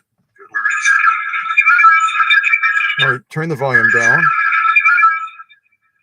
Turn the volume down. Okay, I'm seeing the screen now, but I don't know how much you can see with it actually. Okay, I'm just going to read these because I don't know. You can look them up as well by just typing in cow country. The Google search will come up straight away. There's a total of 12 reviews right now that have been done. And I'm going to try to read through them. Again, what I'd like to do is I'd like to give the audience a chance. We'll do them in order from, I think one of the reviews I've eliminated because it was one that I had posted with a comment. So we're only looking at the ones that customers and all of you have put. We'll start with Madeline's, and I'll read exactly what she wrote. And then you can vote on them from 1 to 11. All I want you to do is when I get done reading all of them, I'll read them fairly quickly. I won't read my response. I'll read them fairly quickly. And then I want you to vote by typing into the live chat a number between 1 and 11. Between 1 and 11. So we'll start with Madeline's. Hers is going to be 1. And then we'll just go down in order. So Madeline wrote about cow country. So she said, after taking my, I hope you can hear me okay. Let me move the microphone over as well. Let's move the microphone over also. That way you can pick up my voice a little bit easier. After taking my Singer 301A to local sewing machine shops for a repair of the motor, I was told they couldn't do that repair. They basically oiled the machine, adjusted the tension. While searching through YouTube, I found Cow Country Vintage Sewing. I saw what a fantastic job Scott was doing on these vintage machines. I reached out to Scott, explained my problem, and he assured me he could find the problem and repair it, and that he did. My Singer 301A is now sewing better than new. It is a machine I can pass on to a family member and know it will last for generations. His pricing was fair and the communication was excellent. After that experience, I won't let anyone else work on my vintage machines. So that's number 1 review by Madeline. Now we'll go to number 2. And this is by Emma. We all know Emma. Emma's like a big shot in the live streams. Emma wrote, Scott does an excellent job of restoring not only antique and vintage machines, but also the more modern.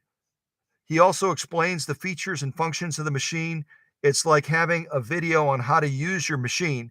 The website is fun, friendly, and welcoming to all. We all learn from each other with no judgment, one big family. That's review number 2 by Emma. All right, number 3.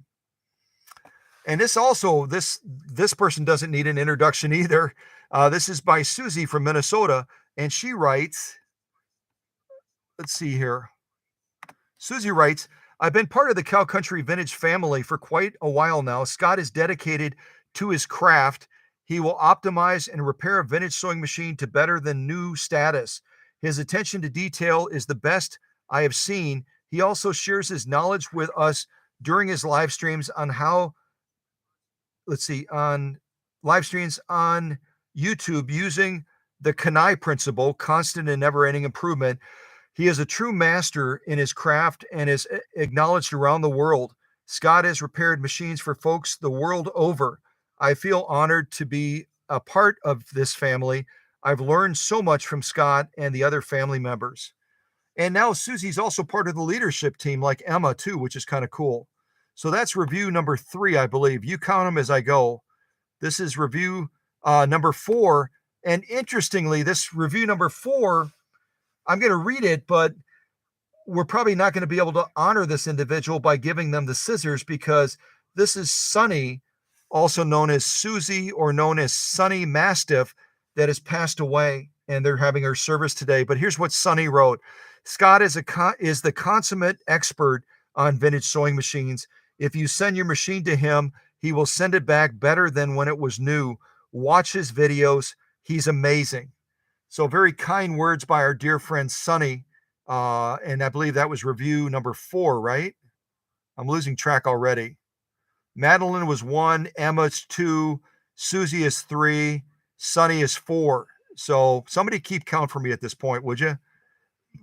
This is number 5. Number 5 is Richard, and he writes, outstanding service. Scott was the only one to take the time to provide info about my vintage FOF 139 regarding parts. Actually, it appeared that he was the only one that had the knowledge and info. Thanks much, Richard. So that was a call-in that we got, similar to the call-in today about the foot controller. So we're moving on from Richard, and y'all can keep count. Please keep count. Now we have Jenny. Jenny, very good information on the vintage sewing machines. I learned from this, and it is always good to learn new things about old things. So that was Jenny. Jenny's the one that just got the double-eye needles. They're heading out to Ohio. Now we have Michelle. Michelle is part of my leadership team as well. And Michelle writes, Scott is the master of vintage sewing machines. He makes them pretty and gets them running like a fine watch. He goes the extra mile in all he does. So that's a very kind review by Michelle. Now we have Laura Finkbeiner. I'll stick with Laura. And Laura's is short and to the point. This is the go-to place for all things vintage sewing machine. And Laura wrote that review. Now we have Susie Tippett. Susie Tippett, I don't know if she's still in the live stream because this ran really long, but Susie Tippett was in the live stream today. She might still well be. And Susie writes, love to watch videos of cow country vintage. I love vintage machines and need some expertise when they need repaired, and love how easy Scott makes it, and he's so much fun. I like the fun factor. I really do. That's true. So that's Susie Tippett. Sheila Kilgore. Where did Sheila go? There's Sheila. Sheila Kilgore writes, Cow Country is a wealth of knowledge about sewing machines, especially restoring vintage sewing machines. And that's short and sweet. And yes, if you posted something, you can still vote for yourself. It's okay. It's okay. You can vote for yourself. You don't have to recuse yourself. And here's Al Koss. Al Koss was the last review that I got in just a day ago. And Al Koss writes the following. Al Koss writes the following. There we go. The knowledge and enthusiasm Scott brings to the vintage sewing machine community is something that I have enjoyed watching on a regular basis. He brings a life back to these beautiful machines and gives them a certain personification that each machine deserves in its own right. I hope that Scott's community grows to the millions so that the world knows the hard work, dedication, and passion he puts into each and every machine that stops by on his workbench. So again, I think I had a total of 11 reviews. The last one I just read is Al Koss's, and Al Koss is number 11. So if you want to vote for number 11, and again, you can vote for yourself, it's okay. And then I'll get the moderator's help in counting up the number of votes and tell me who wins. So Al Koss is number 11. Sheila Kilgore is number 10. Susie Tippett is number 9. Laura is number 8. Michelle is number 7. Jenny is number 6. Richard is number 5. Sunny is number 4. Again, I think we're going to kind of let her bow out. Susan from Minnesota is number 3. Emma is number 2. And last but not least, Madeline is number 1. So I think I did that right. So I'm going to go ahead and shift from the review screen back to the live streaming screen so I can actually see what you all are writing. You can kind of look at that with me. And I only want, let's see. So Madeline got 1 vote. Susan just tabulated it for me, I think.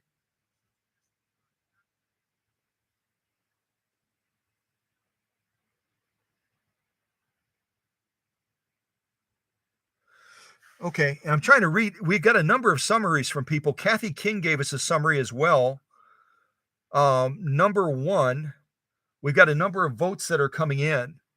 Stephen gave us a number 1 vote, which I believe would be Madeline's. Vote for your own review. Yep, you can vote for your own review. It's okay. I said that. If you're Jenny or someone else in the live stream, you can vote for yourself. That's okay.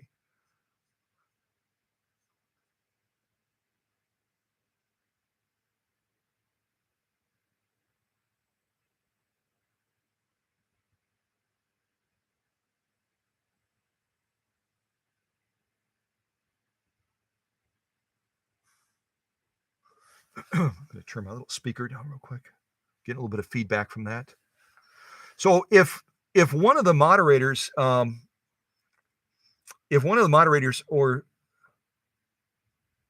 Jenny's so cute, she goes reluctantly, lots of laughs. Number 6. So Jenny voted for herself, which is perfectly fine. That's perfectly fine. And Jenny again is already a recipient of some of the double-eyed Schmetz needles, the 80 by 12 Schmetz needles.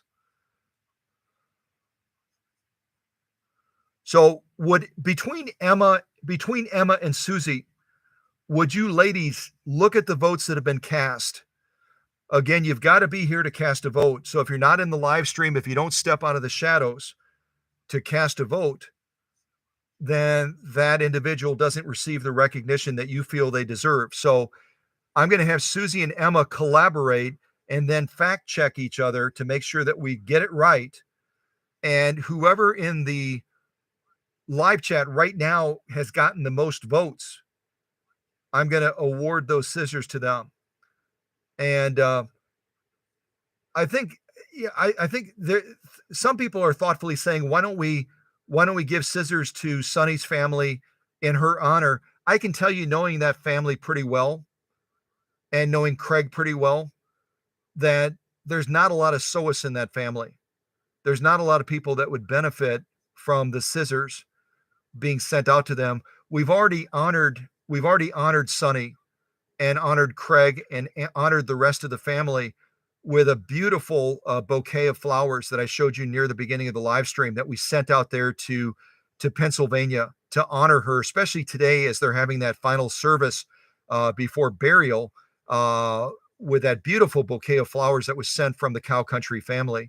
So I think we've done our part in honoring that family. And whenever someone passes away, I know it's the same thing when my dad passed away. We focus on those that have passed away and we grieve and we celebrate their lives. And then we have to take care of the living.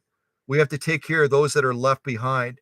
So I would voting for someone that still is with us. And I think Sunny would want us to do the same thing. Because you know what, if she needs a pair of scissors that are probably even better than the Gutenhein's, she's got access to the best of the best up in heaven. So I have no doubt she can get a pair of scissors up in heaven to continue her craft in sewing that are going to even be better than the Gutenhein's. The Gutenhein's are really fabulous, but let me encourage you to, yeah, some well-written reviews. I agree with Jenny. So would the moderating team, so we can wrap up this live stream and award the scissors to whoever got the most votes. Yeah, Kathy King just said she missed it. Let me show you real quick on the phone. And some of you do Facebook, some of you don't do Facebook. Some of you do, some of you don't. Let me pull up Facebook real quick and see if I can show you that flower bouquet again. And this was not sent by Scott. This was not sent by the workshop. This was sent by the Cow Country family. This was sent by all of us. All of us. See if I can get to that real quick.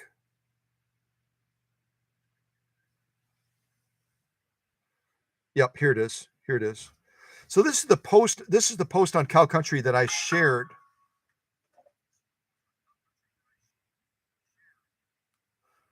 This is the post that I shared that Craig posted, talking about Sonny's obituary, talking about Sonny's services and all that sort of thing. Okay. And then one of the comments in this, let me pull it up real quick. This one right here was written by Craig. And Craig, again, is the fiance. Craig is the fiance to Sonny. They were engaged for 7 years.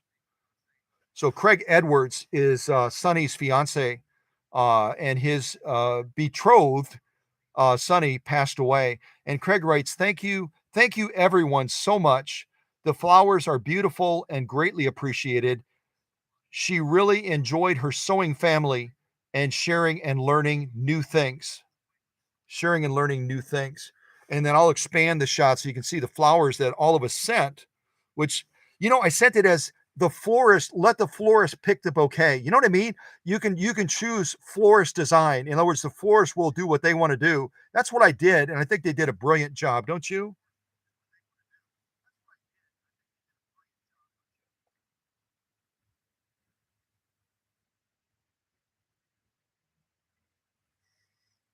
Trying to show it to you as best as I can.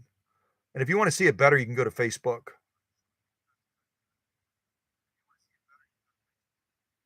But a beautiful bouquet. And then what we wrote on the card that you can't quite see in that shot, what we wrote is, I'll show you. All our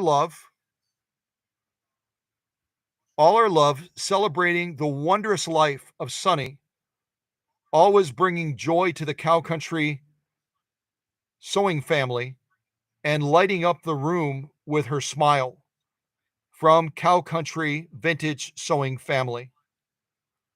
So you can see it was from all of us. If you consider yourself part of the Cow Country family, then those flowers are from you and us, and from Kathy King, and from Kevin and Doreen, and from Susie from Minnesota, and from Emma, and from Stephen Armstrong down in the great state of Kentucky. And I can read all the other names off, but I won't. Those flowers are from all of us because we do things as a family. Okay. We do things as a family. And one person just sent me a text that she thinks who won the shears, you guys? Who won them? Was it Emma or was it Madeline? I missed who it was.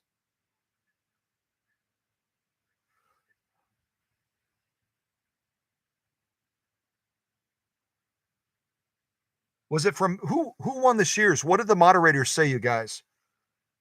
What did the moderators say? Madeline had the most votes. So Madeline is located down in Naples, Florida.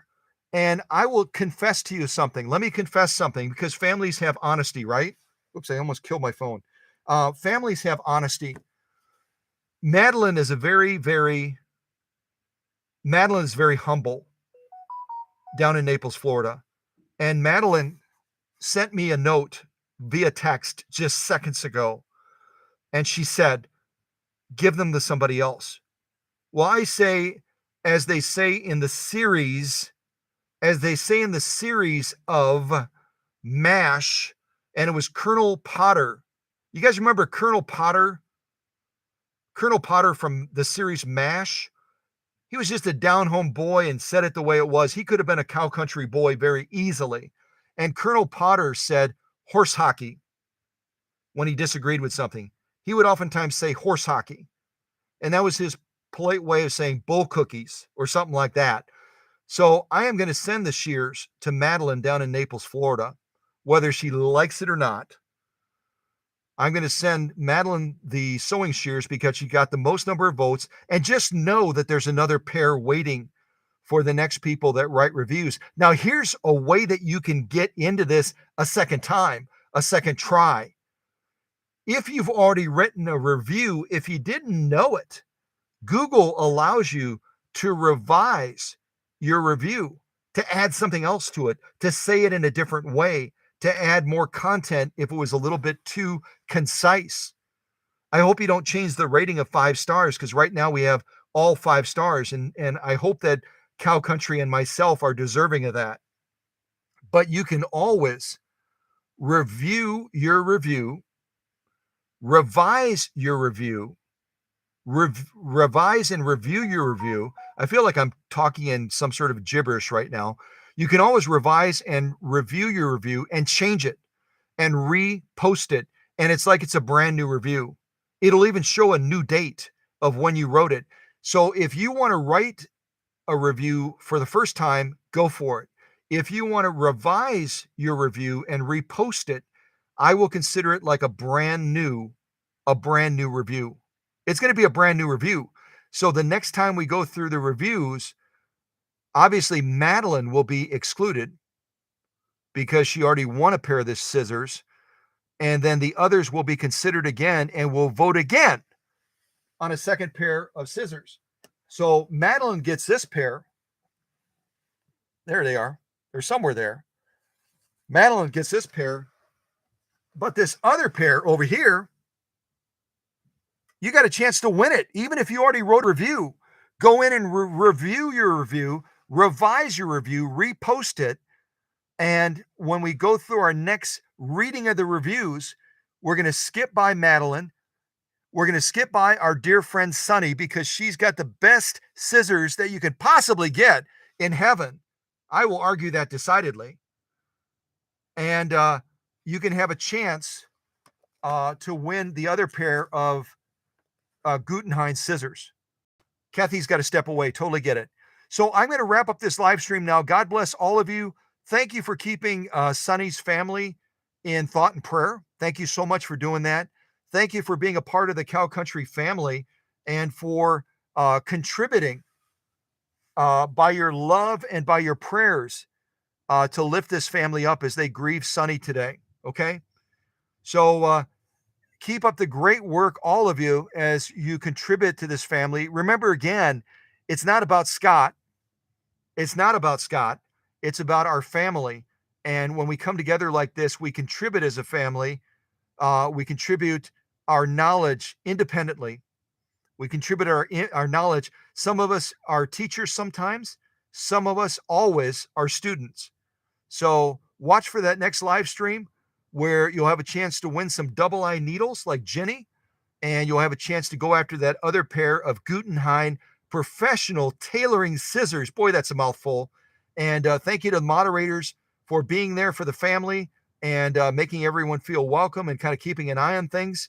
Thank you to all the rest of you for contributing your time, your talent, your passion, your knowledge as a family member of Cow Country. We're better because of you. We're better because of you. All right. So Madeline, watch for those scissors heading your way. God bless everybody, and we'll see you next time. Okay. Take care.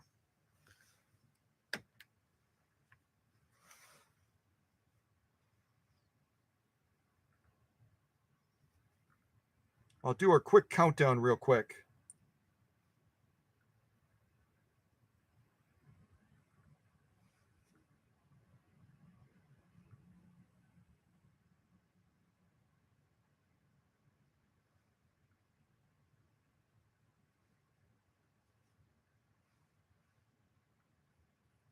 I almost got it. I'm so close, you guys. I'm so close. All right, there's our countdown. Hopefully you can see that in the shot. If it'll sit still. I hope it sits still. All right, I'm just going to leave it right there. So when we get all the way down to the bottom, I will go ahead and end the live stream. And you can kind of see what happens. The live stream is still active right now. You can see the countdown. And then what I do is I click this little end live stream thingy, what-do-you-call-it here. And then I click one more time and then we're done. So down to 30 seconds if you want to say goodbyes to anyone, if you want to write anything in the live chat, because this will become a video. This will become a video later. And all the people, hundreds and thousands of people around the world that watch this video will be able to watch the chat replay and see exactly what we wrote, see exactly what we said. All right, we're down to almost 5 seconds. I better get ready. 3, 2, 1. End the live stream now. God bless everybody.